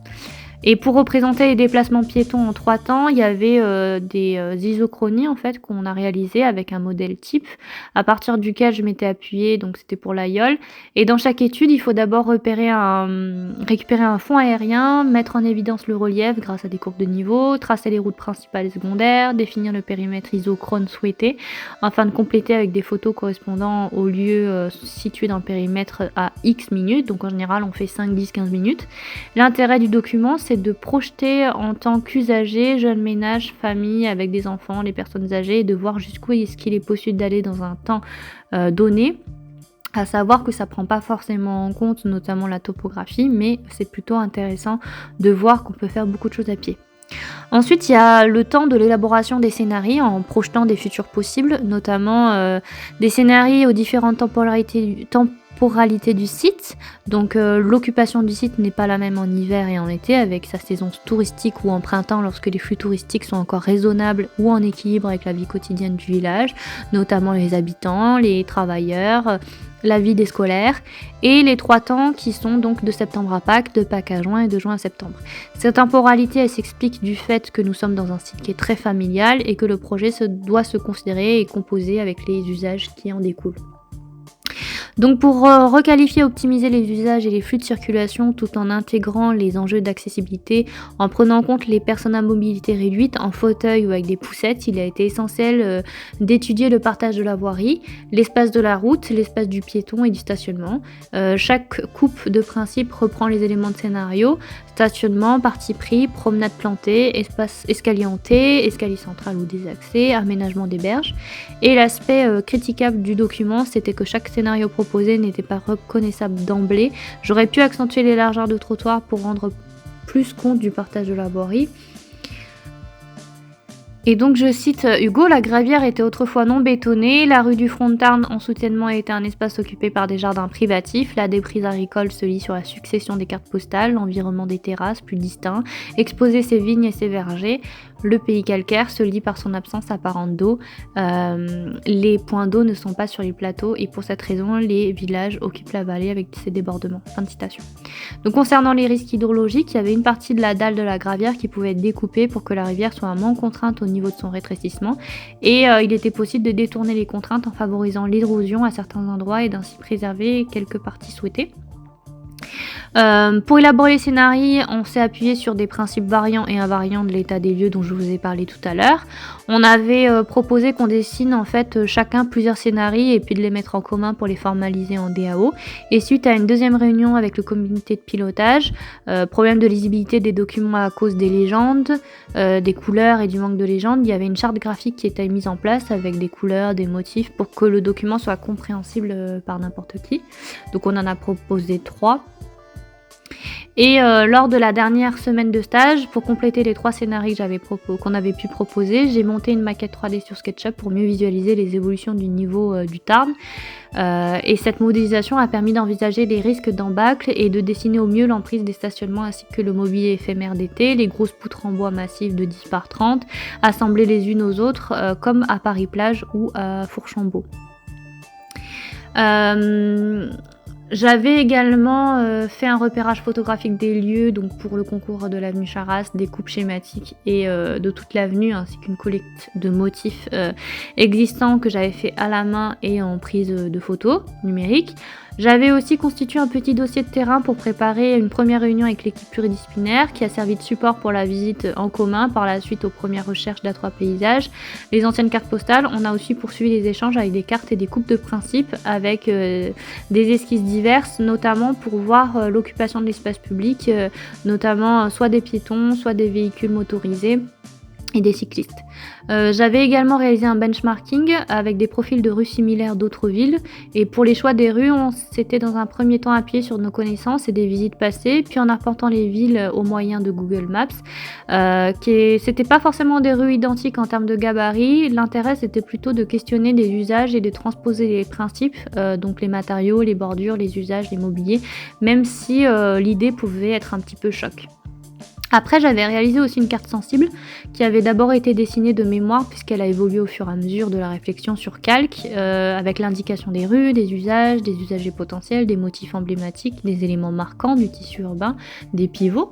J'ai réalisé aussi des axonométries qui étaient des documents de base pour déterminer les types de gabarits de la rue, le partage de l'espace public plus adéquat. Et pour le concours, le choix il s'est d'emblée porté sur un profil asymétrique pour avoir un trottoir plus large d'un côté que de l'autre. J'ai aussi réalisé des repérages de points d'intérêt sur carte avec des projections de gabarits en mettant l'accent sur l'espace de chaque usager, piéton, voiture, vélo. J'ai relevé les commerces et les services existants, ainsi que la hauteur des bâtiments et les différents accès garages. La plupart des commerces s'adressaient à une clientèle de passage et le nouveau quartier pouvait davantage prendre en compte l'aspect sociologique et favoriser une mixité de population. Finalement, ça n'a pas été le cas. D'ailleurs, j'ai habité dans la rue parallèle pendant 1 an et demi par la suite. Ensuite, il y avait aussi le fait que les bâtiments de l'avenue Charras, ils étaient très hauts et donc la proposition urbaine, elle pouvait s'appuyer sur des accroches bâties, des percées visuelles. On a appelé ça des causeries qui deviendraient de véritables espaces de respiration et de déambulation du piéton, des instants de pause sur le trajet du voyageur notamment. On avait également résumé les objectifs attendus avec des outils mobilisés, notamment sous forme de pictogrammes. Il avait fallu beaucoup d'allers-retours pour réaliser ce document. À partir des premiers essais d'A3 Paysages, j'ai d'abord donc esquissé des pictogrammes à la main avant de les vectoriser sur Illustrator, et c'était une manière de formaliser et de synthétiser les objectifs, les enjeux et les outils mobilisés dans le projet. L'enjeu du pictogramme, en fait, c'est de réussir à obtenir un tracé fluide, épuré, rapidement compréhensible par tout le monde. Donc je vous cache pas, un logo tout simplement, un pictogramme. Donc il y avait des pictogrammes de constat et de diagnostic, étroitesse de la rue, forte présence de voitures, réseau et sécurité.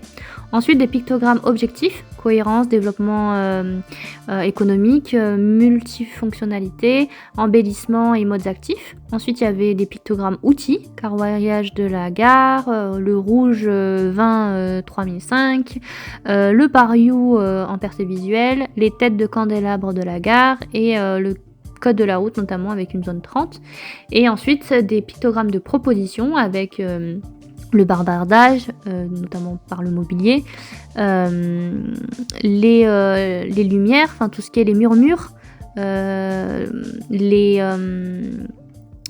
causeries qu'on avait appelées, les bandes passantes, et puis aussi les usages éphémères.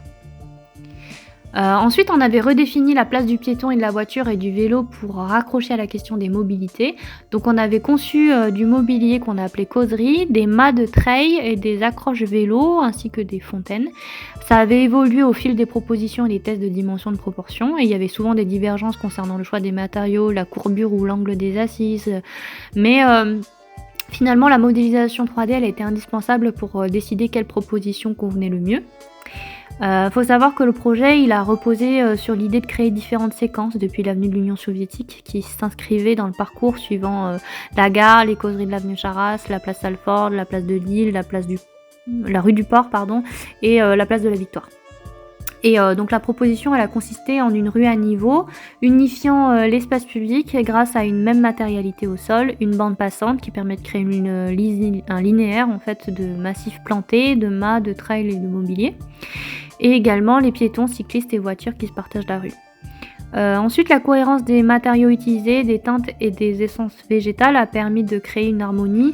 L'accent était mis sur les causeries de Jeanne d'Arc et de Saint-Joseph. L'idée, c'était aussi d'amorcer l'ascension depuis l'avenue de l'Union soviétique ou la descente depuis l'avenue d'Italie avec un mobilier et un traitement du sol particulier qui rendait compte du nouvel aménagement mais aussi de l'accroche à l'existant, notamment des autres projets d'aménagement en cours, ainsi que le barbardage et le passage qui allaient de pair dans cette proposition urbaine puisqu'elle prend en compte les croisements des axes très fréquentés, les cadrages visuels sur le Pariou, l'église Saint-Joseph, la halle de marché, les jardins à l'angle de l'avenue Charras et de l'Italie, ainsi que Jeanne d'Arc qui ponctue également le parcours. Chaque usager avait sa place dans cet aménagement que l'on proposait avec une bande passante rythmée par des mâts, des treilles suspendus et des murmures qui sont possibles. L'avenue, c'était aussi le fait de la ponctuer de placettes appelées causeries pour accueillir de nouveaux usages, des nouveaux espaces de retrouvailles, de rencontres, des esplanades de la gare et qui permet pas forcément de le faire à cause du flux important de voyageurs. Le but, c'était de se projeter dans un texte dans lequel on pouvait imaginer le futur de la rue et qui a été écrit à 4 mains avec Hugo. Donc on a fait un récit-fiction de la passade. Donc je cite « Je vais vous parler d'une rencontre qui n'est pas qu'une passade. Tout a débuté par une causerie, comme je l'appellerais, mais trêve de bavardage. En sortant de la gare, je remontais l'avenue Charras comme à mon habitude le vendredi pour retrouver ma famille. Au détour d'une première rue, j'entrevois l'église Saint-Joseph au bout d'une rue toute de niveau, lui donnant presque échelle humaine. Je n'avais jamais pris le temps de la regarder. Des personnes la photographiant, noires vêtues et affichant ces mots des natures blanches au grand monument religieux clermontois. Je reprends mon chemin. Je m'aperçois que le Pariou est là lui aussi, c'est aussi cela, l'avenue Charras, des fenêtres sur mon quartier, mais aussi sur mon appartenance au volcan. Au carrefour avec la rue Jeanne d'Arc, une grande placette arborée, des bancs accueillant les familles du quartier, on discute, on bavarde dans ce qui semble aussi être un centre de quartier. Une personne assise tapote sur son téléphone, un livre à poser à côté d'elle. Je m'approche et m'assois pour profiter de cette parenthèse urbaine. J'écoute les sons du voisinage, les bruits des livraisons et surtout par moments ceux des oiseaux dans les arbres. Et là, un bonjour, une rencontre. Voilà comment tout a commencé. Fin de citation. Alors, lors de l'audition du concours, Hugo, il avait d'ailleurs commencé par ce texte. C'était une autre version un peu plus détaillée pour une mise en bouche. Et donc au niveau de la méthodologie en fait pour réaliser les coupes en fait des planches de rendu de concours, il avait d'abord fallu réaliser une base filaire sur AutoCAD et j'avais jugé à l'œil les proportions manquantes d'après les photos pour rendre le document plus réalisable. Le contexte qui était représenté par la photo des façades principales, le but des perspectives c'était de créer une ambiance afin que chacun puisse se projeter dans la proposition urbaine. Et pour ce faire, les couleurs et la végétation avaient été exagérées, du violet sur les arbres, du ciel jusqu'au sol, des façades de la coupe longitudinale avec des couleurs différentes, les arbres comme motifs notamment pour varier la taille, faire un effet de miroir, des effets de transparence. Et on ne représente pas la réalité telle qu'elle est vraiment, on l'amplifie, des arbres sont rajoutés pour renforcer l'ambiance souhaitée. Et au début, j'avais du mal à comprendre que l'on puisse ne pas être précis, mais les couleurs, les proportions, le fil d'éclairage qui n'est pas à l'endroit exact, ils sont nécessaires pour proposer un scénario en fait. On est obligé un peu de mentir. Donc suite à la première audition, une première série de questions avait été envoyée pour clarifier certains principes de projet et d'autres documents avaient dû être produits notamment pour expliquer la réversibilité des places de stationnement aux terrasses magiques. Je cite, les terrasses conçues par les commerçants ne sont pas toujours convaincantes, qualité des bois utilisés, de la mise en œuvre, degré d'ouverture, de délimitation, des faibles passages pour les piétons.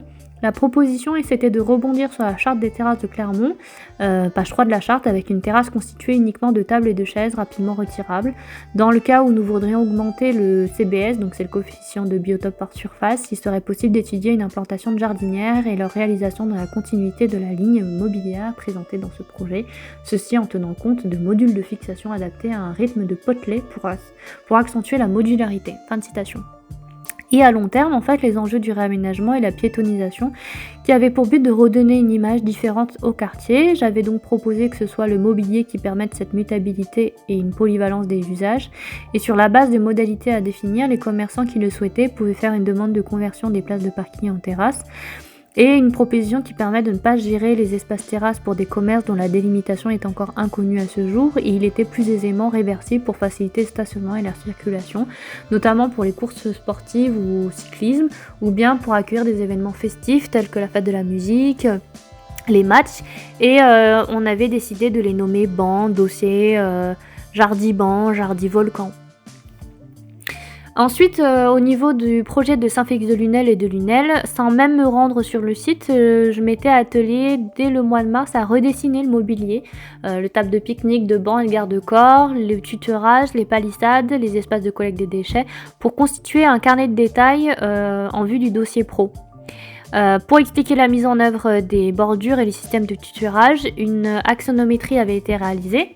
Et concernant la terrasse en bois de la place des Marronniers, donc à Saint-Félix-de-Lunel, le garde-corps était dessiné différemment. Au début, il y avait une version avec un fil en métal et 2 entreprises ont été contactées pour réaliser un devis. Le coût étant trop élevé sur ce type de garde-corps, ça a encouragé les élus à opter pour une proposition moins onéreuse, de même que le choix s'est porté sur la surface de plâtrage bois la plus réduite. Parce qu'il y a une notion de coût quand même dans les projets d'aménagement. Et à partir d'un document SketchUp, j'avais aussi redessiné le mobilier en plan coupe-élévation sur AutoCAD, des éléments qui étaient ensuite transmis aux entreprises pour pouvoir les réaliser. Et la commune, elle a pu bénéficier de subventions à hauteur de 20 000 € pour réaliser les espaces de collecte des déchets. Il a donc fallu dessiner l'emprise du projet pour chiffrer au mieux les coûts. Comme pour Saint-Félix-de-Lunel, il s'agissait aussi au niveau du projet de Conques-en-Rouec de réaliser des détails pro et DCE ainsi que des descriptions techniques pour les bordereaux de prix unitaires. C'est la première fois que je faisais des carnets de cahiers des charges en fait, mais ça m'a beaucoup servi pour la suite quand je faisais les Lidl à Casa. Donc il était possible de remarquer une ou plusieurs zones qui étaient définies afin de gérer au mieux la nature sauvage et la nature domestiquée qui accompagnait les visiteurs lors de son parcours. Donc il y a un gradient de nature sauvage et de nature domestiquée qui a été traité par le choix des végétaux et le degré de minéralité aussi des cheminements piétons et des voitures. Le plan des terres végétales, il a permis d'intégrer plusieurs couleurs qui correspondaient aux épaisseurs optimales de terres végétales nécessaires selon le type de plantation, donc soit pelouse, arbre ou massif planté. Et donc il y a eu des coupes végétales interstationnement qui ont été réalisées à la fois avec des ambiances végétales sur Photoshop ou alors vraiment techniques sur AutoCAD. Le dessin du mobilier lié aux plantations et les coupes de principe de plantation et de noues végétales. Ensuite, j'avais commencé à réfléchir à la gestion des eaux pluviales pour le projet de l'Aïole par le biais d'un drain le long des fronts bâtis et je devais dessiner un principe imaginé par Hugo Receveur qui était de trouver un compromis entre l'idée originale élaborée par l'architecte Coco Architecture et lui-même, ainsi que les contraintes exposées par l'agent des services techniques de l'Aïole et du bureau d'études VRD en charge de la mission de l'étude VRD. Donc ça a été de redessiner en coupe ce qu'il proposait. Donc je cite, l'Aïole est installée à côté d'une table volcanique, la présence des orgues est évidente et se retrouve dans l'ensemble du bourg comme matière constructive.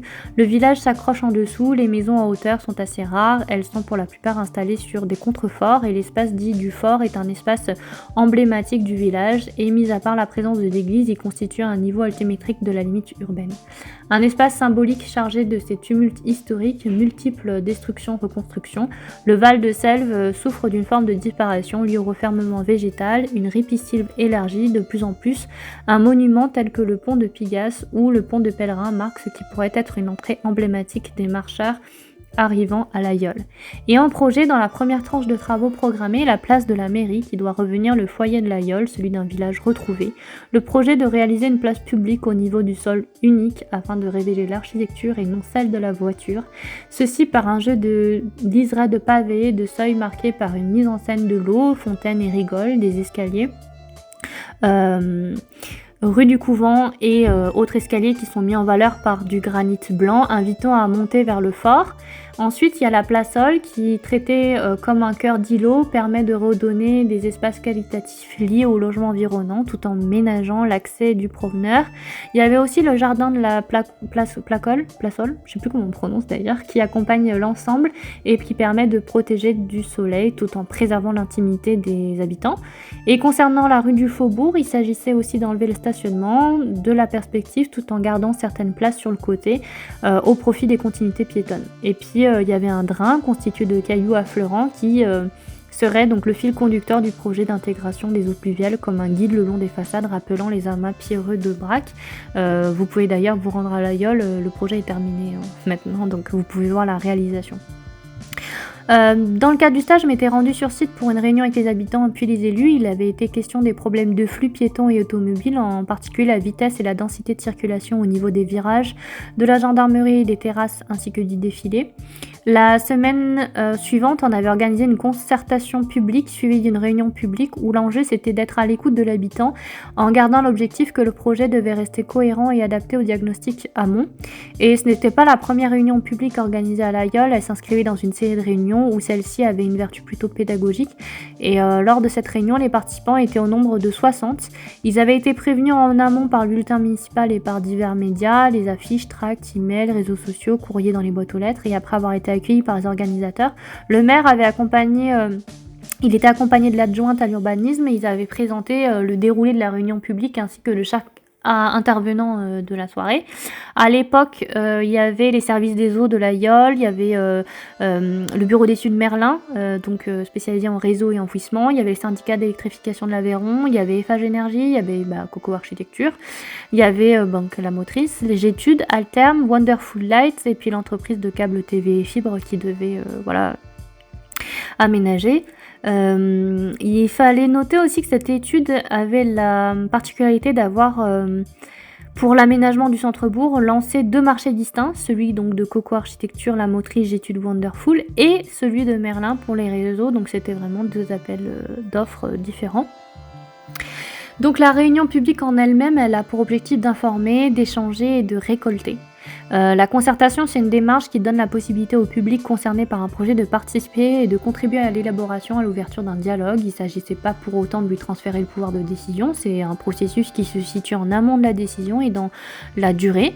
Il doit faire l'objet d'une large information et se donner les moyens de recueillir l'expression des participants. Donc c'est une réunion publique qui avait un triple objectif, celui de présenter et d'expliquer le projet, celui d'instaurer un dialogue avec les habitants et de susciter les échanges avec les participants, et celui de favoriser et de recueillir l'expression du public concerné. Donc c'était vraiment intéressant d'organiser une réunion publique dès le début de la mission pour informer les habitants, les commerçants et les touristes du lancement d'un projet, car par les décideurs publics, et puisque lors de cette réunion publique, une présentation projetée a été diffusée, qui repose sur diverses données récoltées en amont, notamment le diagnostic territorial, composé d'esquisses, de schémas, de photos, de vidéos, suivi d'un temps d'échange qui permet d'aborder plus en détail le projet, de mieux renseigner les habitants, de leur donner rendez-vous aux prochaines étapes et de clarifier certains points et de soulever des problématiques variées. Le rôle de l'animateur lors de cette réunion publique ne se limite pas à la simple présentation des intentions de projet, mais bien d'amorcer tout un processus constructif de démarche collaborative pour répondre au mieux aux attentes et aux besoins des habitants. La volonté, c'était de rassembler toute une partie prenante autour d'un projet de qualité qui s'inscrit dans une vision prospective à long terme. Et l'intérêt d'une réunion publique, c'est de confronter les idées et les objectifs des décideurs publics aux attentes et suggestions des habitants. Il y avait une première réunion publique qui a visé essentiellement informative, qui permet de présenter les intentions de projet, de programmation et d'aménagement souhaitées par les acteurs publics. Elle constitue le démarrage d'une concertation publique plus complète qui nécessite la mise en œuvre de moyens spécifiques à différentes étapes du processus. La réunion publique, elle est donc suivie de séances de participation pour intégrer le plus grand nombre d'acteurs, y compris Ceux qui s'expriment peu devant un auditoire ou difficilement, tels qu'une série d'entretiens et divers ateliers participatifs avec les habitants, l'observateur photographique, les mots-motifs, les diagrammes de paysage, les cartes de flux interactives, les visites in situ, les visites d'opérations exemplaires.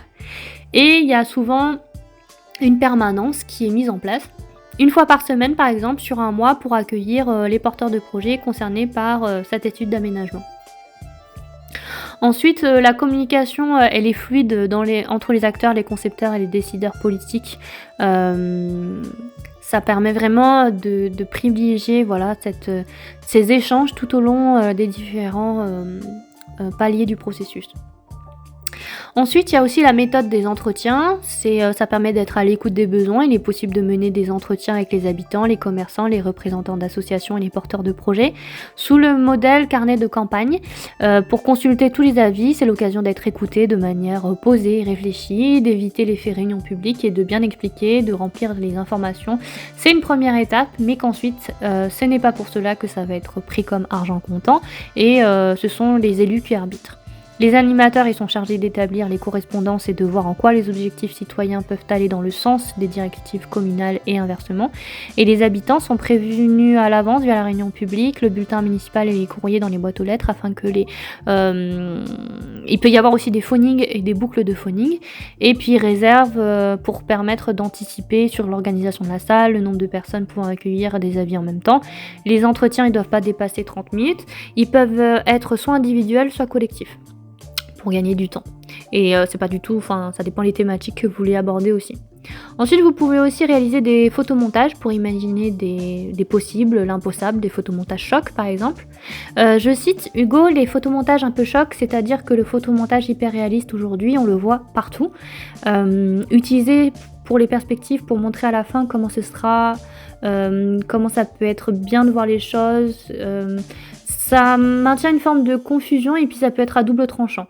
Où les gens ils en veulent pour leur argent un projet qui correspond vraiment à ce qu'on leur avait vendu. Donc ça peut être des mensonges sur marchandises, et plus on est dans le réalisme, plus ça devient procédurier. Donc c'est plutôt intéressant de faire des photomontages vraiment chocs, loin de la réalité, qui permet de lire les découpages, qui permet de titiller sur des sujets, des thèmes sur l'habitat rural, l'abandon des maisons, les nouvelles manières de se déplacer. Donc de questionner des sujets d'actualité. Et vraiment ça peut être intéressant, ça touche vraiment tous les publics et on peut aborder vraiment des problèmes liés à l'aménagement des sols, la communication, l'accès à l'énergie, l'agriculture biologique, les équipements scolaires, les regroupements scolaires, les classes d'école qui disparaissent. Enfin bref, tout un tas de sujets de société qui concernent a priori les plus urbains, mais en fait c'est surtout le milieu rural en fait qui est impacté. Donc ensuite pour la médiation de Vic-sur-Serre, le projet que j'avais pu élaborer, c'était à base de documents graphiques pour le diagnostic territorial en vue de la médiation publique. Pour aborder cette étude, il avait d'abord fallu se renseigner sur la commune grâce à des recherches documentaires, les projets en cours, les articles de presse, les origines du Touring Club, les bornes Michelin, l'historique de la commune, les sites emblématiques à visiter et des cartes à divers types pour évaluer les distances entre les bassins de vie, le relief, les points d'intérêt, les services et les équipements, la charpente paysagère.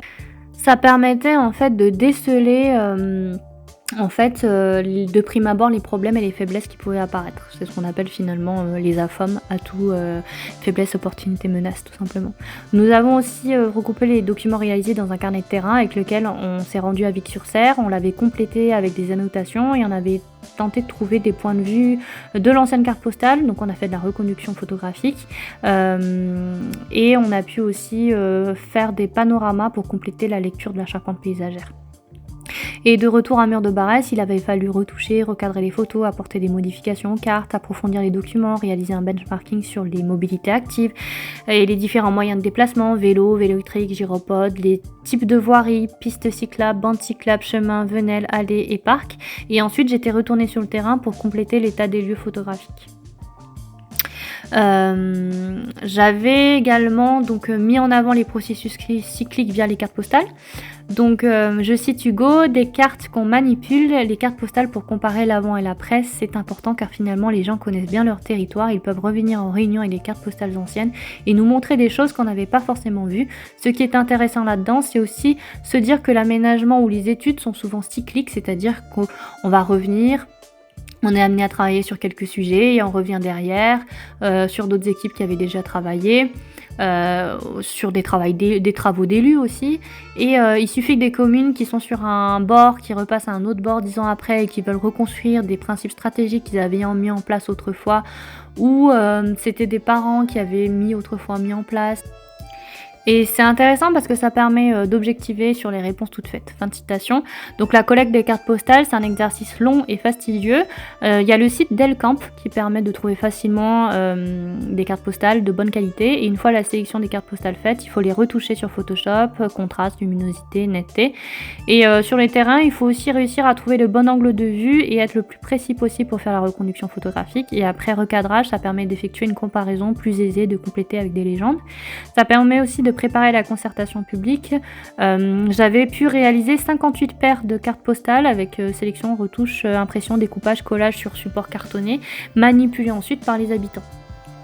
Donc plus généralement, l'observatoire photographique permet de comparer et d'identifier les permanences et les mutations d'un territoire. Je cite Hugo: «Le paysage est dynamique, il expose un temps cyclique, c'est ainsi qu'il est possible de regarder au sein de vieilles photographies des solutions passées, des rapports séduisants qu'il serait tout à fait possible d'imaginer comme des solutions de demain améliorées. La mode évolue, souvent nous ne connaissons pas les dates sur les cartes postales et pourtant nous nous y retrouvons et là il y a des éléments d'aménagement qui rejaillissent et font encore sens aujourd'hui, c'est cyclique.» Donc les solutions d'aménagement et le regard qui s'y porte évoluent et refont surface. Donc l'observatoire photographique, c'est un outil employé pour mesurer, révéler et rendre lisibles les évolutions et dynamiques des paysages. Il consiste avec de nombreuses variantes possibles à comparer une situation ancienne à une situation actuelle dans un espace donné, à partir de supports visibles ou picturaux, une certaine attention qui doit être portée au cadrage, à l'angle de vue pour faciliter la comparaison des supports et en faire apparaître les différences et nuances. Pour constituer l'observatoire, on s'appuie sur une sélection de cartes postales et vues anciennes comme support de constatation. Les prises de vue reconduites sur le terrain permettent de comparer les situations et ainsi évaluer, cibler les évolutions du paysage, par exemple les silhouettes de villages, les espaces publics, les remembrements ou les enfrichements. Ensuite, au niveau du Midi-Quercy, pour revenir à la charte de design mobilière du pôle de pleine nature qui permet de donner une identité en fait locale en lien avec le patrimoine ferroviaire et hydraulique, notamment les moulins. Le banc en fait fait écho au jambage servant à arrêter les trains en bout de gare et il s'agit d'allier ingénierie écologique, patrimoine infrastructurel autre qu'au routier, architecture et aménagement de baignade. Donc j'ai pu me rendre avec Hugo à Saint-Antonin-Nobleval pour une réunion avec Pierre Durand qui était technicien rivière du syndicat mixte de gestion de sites et Émilie Plassard, chargée de mission du PETR et aussi à l'office de tourisme intercommunal. Et c'était une réunion qui permettait de mieux se rendre compte en fait de ce qui avait été réalisé, des blocages qu'il pouvait y avoir eu, et puis aussi on avait complété ça avec une visite avec les élus de Fénérol où on avait pu aborder les questions de l'offre de marché et de définir les étapes pour la suite du travail, notamment en esquisse, la reprise des mobiliers au plus près du site, la charte de design, ce qui fait paysage, l'authenticité par rapport au lieu, et la question du patrimoine à travers le mobilier de chaque site, créer en cohérence la ligne de mobilier, la manière d'un jeu de construction repérable et remplaçable dans l'esprit, le registre de répétition du motif selon les usages et du site et sans que cela ne fasse accumulation ni catalogue. Donc on s'était aussi rendu en fait sur les sites de Marsac et de Parisot pour regarder le mobilier déjà réalisé. Donc les bancs, les tables, les escaliers, les emmarchements, les garde-corps. Donc il y avait la table de 6 personnes qui coûtait à peu près 1100-1200 €. La tablée de 8 personnes entre 1 300 et 1 400 € et le banc de 4 mètres de long qui était entre 300 et 400 €. Et pour les prochains mobiliers, l'idée c'était de ne pas dépasser ces estimations. Le travail en maquette allait être effectué en collaboration avec le Fab Lab Origami de Kélus. La réalisation des prototypes en maquette 3D à l'échelle 1/20 ou 1/10 avec la possibilité d'utiliser la découpe laser pour réaliser des pochoirs et des marquages de peinture incluant les logos du PETR, des autocollants vinyliques pour réaliser la mise en couleur des panneaux, par exemple correspondant à la ligne de mobilier. Concernant en fait le mobilier, le choix s'est porté sur 3 types de prototypes à réaliser, donc tablé, porte, un RIS aussi, donc véloroute réalisé à l'automne. Il fallait aussi réaliser un prototype de RIS pour le balisage de Saint-Antonin-Nobleval et de la Guépie, afin d'avoir et de pouvoir orienter le département sur la charte de design. Le problème qui pouvait néanmoins se poser, c'était que la communauté de communes n'était pas sûre que tout ce travail puisse être réalisé par les entreprises locales. Et dans ce cas, de se renseigner auprès des entreprises de réalisation de structures agricoles, proposant des découpes spécialisées et habituées à des réalisations solides et répondant précisément aux normes agricoles justement. Le but de la mission, c'était aussi de partir du redessin et du redesign du mobilier existant pour l'adapter au site et à la charte sans avoir à tout remplacer, prendre en compte ce qui avait déjà été fait, le faire évoluer, puisque un des objectifs c'était de penser à la pérennité du mobilier, notamment des bancs, leur épaisseur, qui permet de les raboter au besoin si le bois massif travaille. Le suivi et la réalisation pouvaient donc se faire sur les sites de Fénérol et pour les autres sites de proposition sans qu'il y ait forcément de suivi. Le site phare de Kélus d'ailleurs était programmé, donc c'était en 2019 et 2020, avec des subventions d'aide à aménager sur les autres sites. Je ne sais pas si ça avait été fait avec le problème de Covid. Ensuite, sur les compétences et les savoir-faire mobilisés, eh bien, les missions effectuées nécessitaient des compétences techniques, logicielles et théoriques, et connaissances en paysage, urbanisme, architecture, aménagement, mais aussi des compétences variées de synthèse, de rigueur, d'esprit d'initiative, de remise en question. Le doute, il devient moteur de la conception et elle demande aussi une capacité d'adaptation et de transversalité puisque d'autres partenaires sont associés dans la conception et la maîtrise d'œuvre. Il est important de savoir travailler en équipe pluridisciplinaire avec des écologues, des ingénieurs, des architectes, des urbanistes et d'apporter un savoir technique, un savoir-faire à la fois technique et une dimension subjective, économique, culturelle, sociale, de paysage et du territoire. Je maîtrisais déjà un certain nombre de compétences, notamment en lien avec les logiciels informatiques de CAO et DAO. J'avais une capacité à m'organiser, à prioriser les tâches, à m'adapter à différentes situations, même les plus imprévues. Ça m'a permis d'être autonome et d'avoir le sens des responsabilités lorsqu'on me confiait une tâche à réaliser. Ça m'a permis de travailler encore plus en équipe et de respecter les normes en vigueur, même si parfois je les prenais trop au pied de la lettre, d'actualiser régulièrement les connaissances, d'avoir une aisance relationnelle, une capacité d'initiative et de créativité, notamment lorsqu'on croit en un projet, et puis de prendre l'habitude aussi de travailler sous pression et à gérer le stress, puisque les études que j'ai faites m'ont toujours poussé à donner le meilleur de moi-même. Donc durant ce stage-là que j'avais fait donc à la motrice, ça m'avait permis d'approfondir mes connaissances techniques et de mettre en pratique les savoirs théoriques acquis dans le cadre universitaire. J'avais pas encore réalisé de véritable diagnostic territorial et assisté à des réunions publiques, là c'était l'occasion. Et j'avais pas non plus réalisé de documents d'aménagement type stationnement, voirie, espace vert. Et donc ça vraiment ça a été très bénéfique pour la suite en fait de mes expériences professionnelles, puisque j'ai eu l'occasion de faire beaucoup d'aménagements de stationnement de plein air et d'aménagement de bourg du coup. Et lors des réunions avec les habitants et les élus, j'ai fait aussi appel à mes capacités d'empathie et d'écoute de l'autre, qui sont essentielles notamment dans l'accompagnement de collectivités. Et pour respecter les échéances de rendu, il a fallu aussi réussir à gérer le temps et savoir demander de l'aide lorsque j'étais pas en mesure de le faire. Donc c'est aussi une des capacités en aménagement du territoire, c'est de savoir déléguer. Ensuite, les collaborations pluridisciplinaires, dans les projets, c'est jamais tout seul. On est amené à travailler avec différents acteurs, à côtoyer d'autres concepteurs pour favoriser la complémentarité des savoir-faire. Et donc, de mieux comprendre les interactions entre les différents intervenants d'une étude. Donc vraiment, je me rappelle donc d'Hugo, là, je crois, il avait dit, je cite: «Les études sur lesquelles, j'ai préféré, c'est quand il y avait une méthode qui nous a permis d'innover, qui a permis aux élus de bien s'exprimer, de bien se faire comprendre et c'est surtout aussi quand il y a des équipes d'élus qui sont complètes.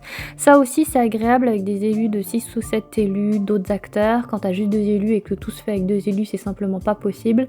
Ce n'est pas ma vision de la réponse à une commande publique. Travailler avec soit des concepteurs lumière, soit des écologues, architectes, designers, des ingénieurs VRD dans le milieu de la conception d'espace public, le projet de paysage. On aime bien travailler avec des concepteurs lumière parce qu'ils ont une façon commune de voir l'espace et de savoir travailler aussi bien les détails techniques, de son, de rendu, de travailler avec les temporalités, de jour comme de nuit, entre chien et loup, l'heure du jour comme il arrive souvent de devoir travailler avec l'eau, les années, les saisons, le vent, l'usure.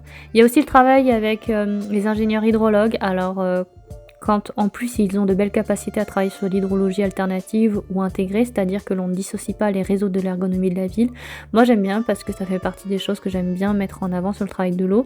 Et donc ma formation c'est d'arriver à synthétiser l'ensemble, conceptualiser, faire que cela réponde à la commande. De plus on est dans une démarche à la limite de la recherche-action avec des gens qui connaissent le terrain parce que mon métier, ma spécificité c'est d'être sans spécialité. Comme certains concepteurs paysagistes, je suis quelqu'un qui navigue à différentes échelles et qui a besoin de travailler avec des gens qui connaissent ce qu'ils font. Donc en perspective, tu peux travailler avec des gens comme ça, avec des gens qui sont dans un monde hybride du spectacle, du peuple, de la participation. Fin de citation. Donc finalement, du mythe à la réalité, quand on est baigné dans ce stage, j'ai pu travailler avec un système de plusieurs carnets, donc un par projet où j'ai noté au fur et à mesure toutes les tâches à réaliser. Et quand j'avais le temps de faire une tâche ou une autre, je pouvais les barrer au fur et à mesure, je la faisais. Et le carnet servait à réfléchir, à dessiner des variantes de scénario, des détails de mise en œuvre. Et j'avais pas qu'une seule tâche à faire dans la journée, j'en avais plusieurs petites qui venaient se rajouter en chemin. Donc ça permettait d'évaluer ce qui était le plus urgent et surtout du temps que ça allait à prendre, si le logiciel était déjà ouvert ou si j'avais assez de données pour le faire, ou alors si je devais le remettre à plus tard. Et comme les études étaient très variées et que les échéances étaient assez rapprochées dans le temps, j'avais planifié les missions et les soumissions à différentes échelles. Journée, mois, ensemble de la période de stage. C'était une manière de gérer les projets en fait de manière autonome, les tâches prioritaires qui concernaient donc les projets à rendre au plus tôt et les tâches secondaires qui correspondaient aux échéances les plus lointaines.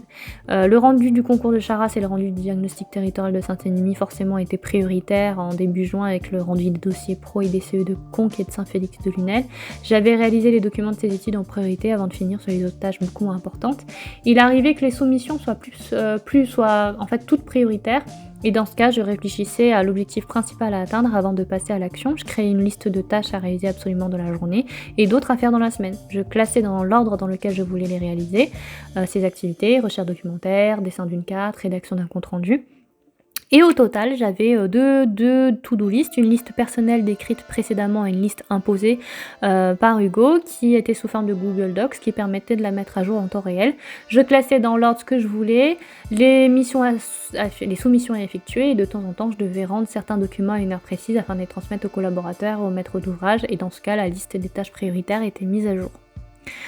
Ensuite, en partant d'un document déjà réalisé par Hugo dans d'autres études, j'avais aussi un modèle sur lequel m'appuyer et je pouvais l'améliorer, le faire évoluer, notamment au niveau termes de contenu, de couleur, de mise en page, d'épaisseur de trait, de graphisme. J'ai pu développer donc ce type de document qui était donc du traitement photo, contraste pour révéler certaines parties, les cartes, état des lieux, charpente paysagère, isochrone et scénarii, les plans de terre végétale pour simplifier au maximum un plan pour ne lire que les couleurs, les axonométries pour comprendre une mise en œuvre, les coupes et les plans d'état des lieux de prospective, la modélisation en 3D pour monochrome pour la retravailler en croquis à la main, les textes d'ambiance et de compte-rendu, et pour certaines études, avec la conception de mobilier, il avait fallu au contraire partir d'une page blanche. Concernant les outils mobilisés, j'ai appris à les développer, à les améliorer de mission en mission, notamment avec la reconduction photographique, le choix, mise en page, découpage, collage, carte postale anciennes et photos actuelles, les panoramas de lecture paysagère avec le choix des couleurs et les mises en valeur des éléments structurants, et le recueil des doléances, les systèmes de post-it et de prise de notes, laisser parler les élus et les habitants pour ne pas les brider, les écouter, les laisser faire les interventions pour des interactions beaucoup plus riches. Donc ensuite, au niveau du regard critique que je peux porter sur la mise en œuvre et l'évaluation de l'efficacité au regard des temps de production, eh bien pour mener à bien les missions, l'important c'était de respecter les deadlines. C'est toujours le cas actuellement, d'aller à l'essentiel et de ne pas se perdre dans les détails. Parce qu'on a tendance à perdre du temps si on veut trop en faire. Si on prend l'exemple, par exemple, du concours Charras, à quelques jours du rendu, il fallait concevoir un modèle de fontaine, vérifier la mise en page, le choix des documents, l'alignement des légendes, réaliser un peu trop tardivement la fontaine proposée qui n'avait pas été mise dans les planches du concours. Enfin, c'était un peu décevant. Parfois, je faisais des modifications de documents attendus, mais le rapport effort-effet n'était pas forcément intéressant car certaines modifications pouvaient discuter directement sur le chantier. C'est là que je me suis posé la question de la rentabilité, le nombre d'heures de production au regard du nombre d'heures facturées. Être perfectionniste, c'est forcément un double tranchant. Et ma remarque précédente, elle est en réalité partiellement vraie et fausse car je n'ai pas fait d'études d'exécution, puisque après échange avec Hugo, il s'avère que les discussions et les modifications sont nombreuses sur le chantier et les adaptations se font en direct avec les entreprises. Donc le projet est en perpétuel changement jusqu'à la réception des travaux. Donc en termes de bilan, en fait, je me suis attachée en fait à rendre compte du mieux possible de mon ressenti et ce à quoi je m'attendais, ce à quoi j'avais été confrontée, les difficultés que j'avais pu rencontrer. Donc j'avais une motivation, enfin j'ai toujours d'ailleurs une motivation à toute épreuve, une volonté de connaître et de comprendre même ce qui n'est pas à comprendre. Et donc le premier mois ça s'était très bien passé, je m'étais habituée au rythme facilement. Puis en fait il y a eu Clément qui est arrivé, donc c'était un étudiant en 3e année de l'école de paysage de Blois qui était arrivé. Il avait fallu apprendre à partager l'espace de travail afin d'allier au mieux l'efficacité et la productivité. Et en mai-juin c'était une période un peu intense de rendu où on était un peu en charrette. En fait, Clément, il avait eu beaucoup de mal à s'adapter au cadre de travail en agence, avec un manque d'attention, de nombreux oublis, des retards, et puis aussi un certain rapport conflictuel aussi à la hiérarchie. Il avait aidé à préparer un voyage pédagogique en Franche-Comté, le workshop de Kélus, élaboré quelques documents graphiques pour Saint-Émilion, Conques et Charras, et suite à certains travaux, il avait décidé en commun accord avec Hugo, et suivant son grand intérêt porté à la géologie, à la pierre et au métier de la pierre, d'engager un carnet de voyage et de suivi d'un artisan en pierre sèche installé sur le pays et collaborant avec l'atelier de motrice, donc c'est Yannick Delmas, ainsi que de réduire son stage de 20 jours. Lors de son départ, les projets ils commençaient à rentrer dans l'ordre et à la fin du mois de juillet, c'était beaucoup plus calme et j'avais pu prendre de la distance sur les missions qui m'avaient été confiées. Ce métier, il demande un investissement colossal, presque démesuré, parfois au regard du temps passé sur le projet. Par exemple, la rémunération n'est pas toujours en adéquation avec le temps passé à concevoir. Pour le projet donc, de l'avenue Charras, il y avait une prime de concours qui était assez peu élevée suite aux auditions. Il y avait encore des questions auxquelles il fallait répondre et d'autres rendez-vous non prévus, à mon sens. Le risque, c'était de s'épuiser et de s'essouffler. Et Hugo, grâce à ses expériences en tant qu'enseignant, il avait su m'expliquer les tenants et les aboutissants de chaque projet en tant que stagiaire, et au terme de ma formation en fait en aménagement des territoires, j'avais encore plein de choses à apprendre, et cette mise en situation professionnelle, elle a mis mes convictions à rude épreuve malgré les obstacles rencontrés. C'était vraiment très enrichissant. En fait, ce que je retiens finalement des compétences que j'ai pu acquérir dans les domaines qui ne m'étaient pas familiers, c'était qu'il y avait beaucoup de notions que je ne connaissais pas, notamment tout ce qui était lié au réseau VRD, à l'aménagement des espaces verts, aux étapes de conception, au vocabulaire, aux essences variées de plantes et d'arbres, d'entretien et de coûts et de mise en œuvre. Et ça m'a beaucoup servi pour la suite de ma carrière professionnelle. Petite carrière professionnelle. Grâce à la reconduction photographique aux cartes postales, j'ai pu mettre en évidence les permanences et les mutations des espaces urbains, leur recomposition au cours du temps. Ça m'a permis d'analyser les changements qui ont eu lieu d'une époque à l'autre, permettant de mettre en exergue les dynamiques et les facteurs d'évolution d'un espace vécu, démographie, économie, culture, gouvernance, et de dégager les enjeux afin de participer à des problématiques territoriales telles que les mobilités, la durabilité, la sécurité et la protection de l'environnement. Et dans la plupart des missions, il avait fallu élaborer des scénarios d'évolution possibles en s'appuyant sur un diagnostic territorial poussé, une stratégie d'aménagement cohérente prenant en compte l'existant, l'habitat, les activités humaines et économiques, les équipements, les infrastructures. Et pour ce faire, j'avais utilisé des outils techniques de présentation prospective, de DAO et des CAO.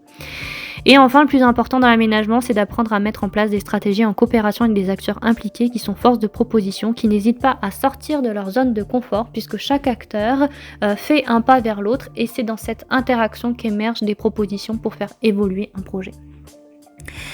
Par rapport au regard critique que je peux porter sur le plan scientifique et professionnel, eh bien, le processus mis en place pour les projets se base avant tout sur des allers-retours et des échanges permanents. Il s'agit d'une démarche itérative et non répétitive au sens où elle s'adapte à chaque projet et évolue grâce au dessin.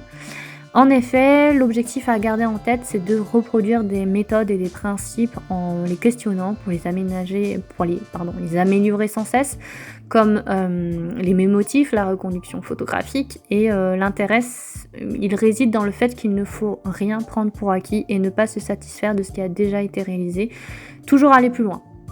A posteriori, de manière globale, j'étais plutôt satisfaite de ce qui avait été réalisé pendant le stage et l'émission était riche et intéressante.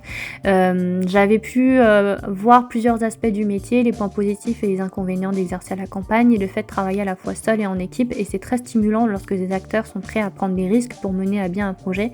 Et pour certaines études, j'aurais néanmoins pu mieux faire si j'avais eu un peu plus de temps. À titre d'exemple, pour Saint-Émilion, les coupes des scénarios pouvaient être exagérées pour mieux discerner les propositions d'aménagement du front de Tarn et de la Gravière. Certains documents pour Charras, Conques et l'Aïeul n'ont servi à rien. J'aurais aimé participer au voyage pédagogique de Franche-Comté et assister aux auditions du concours à Charras. Ça aurait été aussi intéressant de remporter le plan de paysage de Saint-Flour afin de mettre en pratique les connaissances théoriques. Et j'aurais également souhaité participer au PLU de l'Aubrac, mais pour ne pas finir sur une note négative, en fait, j'avais hâte d'assister à la médiation publique de Vic-sur-Serre en septembre, et ça, j'ai pu le réaliser, même si en fait j'étais embauchée dans une autre agence. J'avais pu faire un aller-retour sur une journée pour pouvoir aider Hugo dans cet atelier qui était orienté sur les loisirs, le tourisme et l'enfance. Donc finalement, en conclusion, grâce au projet mené au sein de la motrice paysage urbanisme, dans chaque mission abordée, il avait fallu prendre en compte les mobilités, la question du numérique ainsi que la gestion intégrée des eaux pluviales et des risques hydrologiques. Ces thématiques, elles étaient essentielles pour développer des stratégies de développement local en parfaite adéquation avec la volonté de dynamiser un territoire et de le rendre plus attractif et faire en sorte que des nouvelles populations viennent s'installer. Malgré les petites difficultés qui ont pu apparaître durant le stage, cette expérience professionnelle de 4 mois a été très enrichissante et complémentaire avec ma formation et mon projet professionnel. J'avais eu la possibilité de rencontrer plusieurs acteurs du territoire, des élus de communautés de communes, des agents de développement, des inspecteurs des sites, des chargés de mission, des architectes des bâtiments de France, des techniciens. Ça m'a permis d'avoir une meilleure compréhension du territoire et de la recomposition territoriale, d'initier des projets novateurs, qui passe par une réelle volonté de changement, la mobilisation d'outils spécifiques et la bonne compréhension des besoins identifiés par un territoire. Et c'est tout l'intérêt de la formation que j'avais réussi à l'IADT. Donc cette dernière, elle nous pousse à développer notre capacité d'adaptation, elle nous apporte une polyvalence liée à la pluridisciplinarité des missions possibles dans les métiers de l'aménagement. Et j'ai acquis des connaissances et des compétences indispensables pour un avenir professionnel et personnel, que je travaille pour un PNR, un office de tourisme, une communauté de communes, un PETR, un bureau d'études, une agence privée. Il faut savoir se constituer un réseau et ne pas attendre que l'on vienne à nous, aller démarcher auprès des collectivités, des personnes ressources qui pourront s'engager dans des projets ambitieux et innovants. Alors, dans 10 ou 15 ans, où serai-je ? Mon cursus universitaire, en fait, m'a permis d'ouvrir le champ des possibles et de développer des projets de territoire intégrant des démarches participatives et collaboratives. Donc maintenant que finalement, 5 ans après, qu'est-ce que je peux vous dire ? Que cette expérience a été vraiment la plus enrichissante. J'avais eu l'opportunité, j'aurais pu en fait faire un mi-temps là-bas peut-être, et puis finalement ça s'est pas fait. Et finalement, Hugo, lui, à la suite, a mis en pause la motrice paysage pour se consacrer au parc national régional de l'Aubrac qui était en création. Donc il était paysagiste conseil. Et au bout de 3 ou 4 années, en fait, finalement, est retourné à ses premières amours, en fait, par le biais de son ami de Ville Vivante, David Miette. Il travaille désormais chez Ville Vivante, un bureau d'études donc en aménagement, urbanisme, paysage, qui est aussi à la fois la frontière entre recherche et accompagnement dans l'opérationnalité, dans la préopérationnalité. Et donc d'avoir ce regard en fait sur le passé et finalement de se rendre compte où on en est aujourd'hui, c'est plutôt intéressant. Moi, suite au stage, j'avais commencé à travailler en agence d'architecture dans une petite structure à Thiers, et ensuite j'avais quitté cette agence pour travailler donc à Clermont-Ferrand. Et depuis un an, je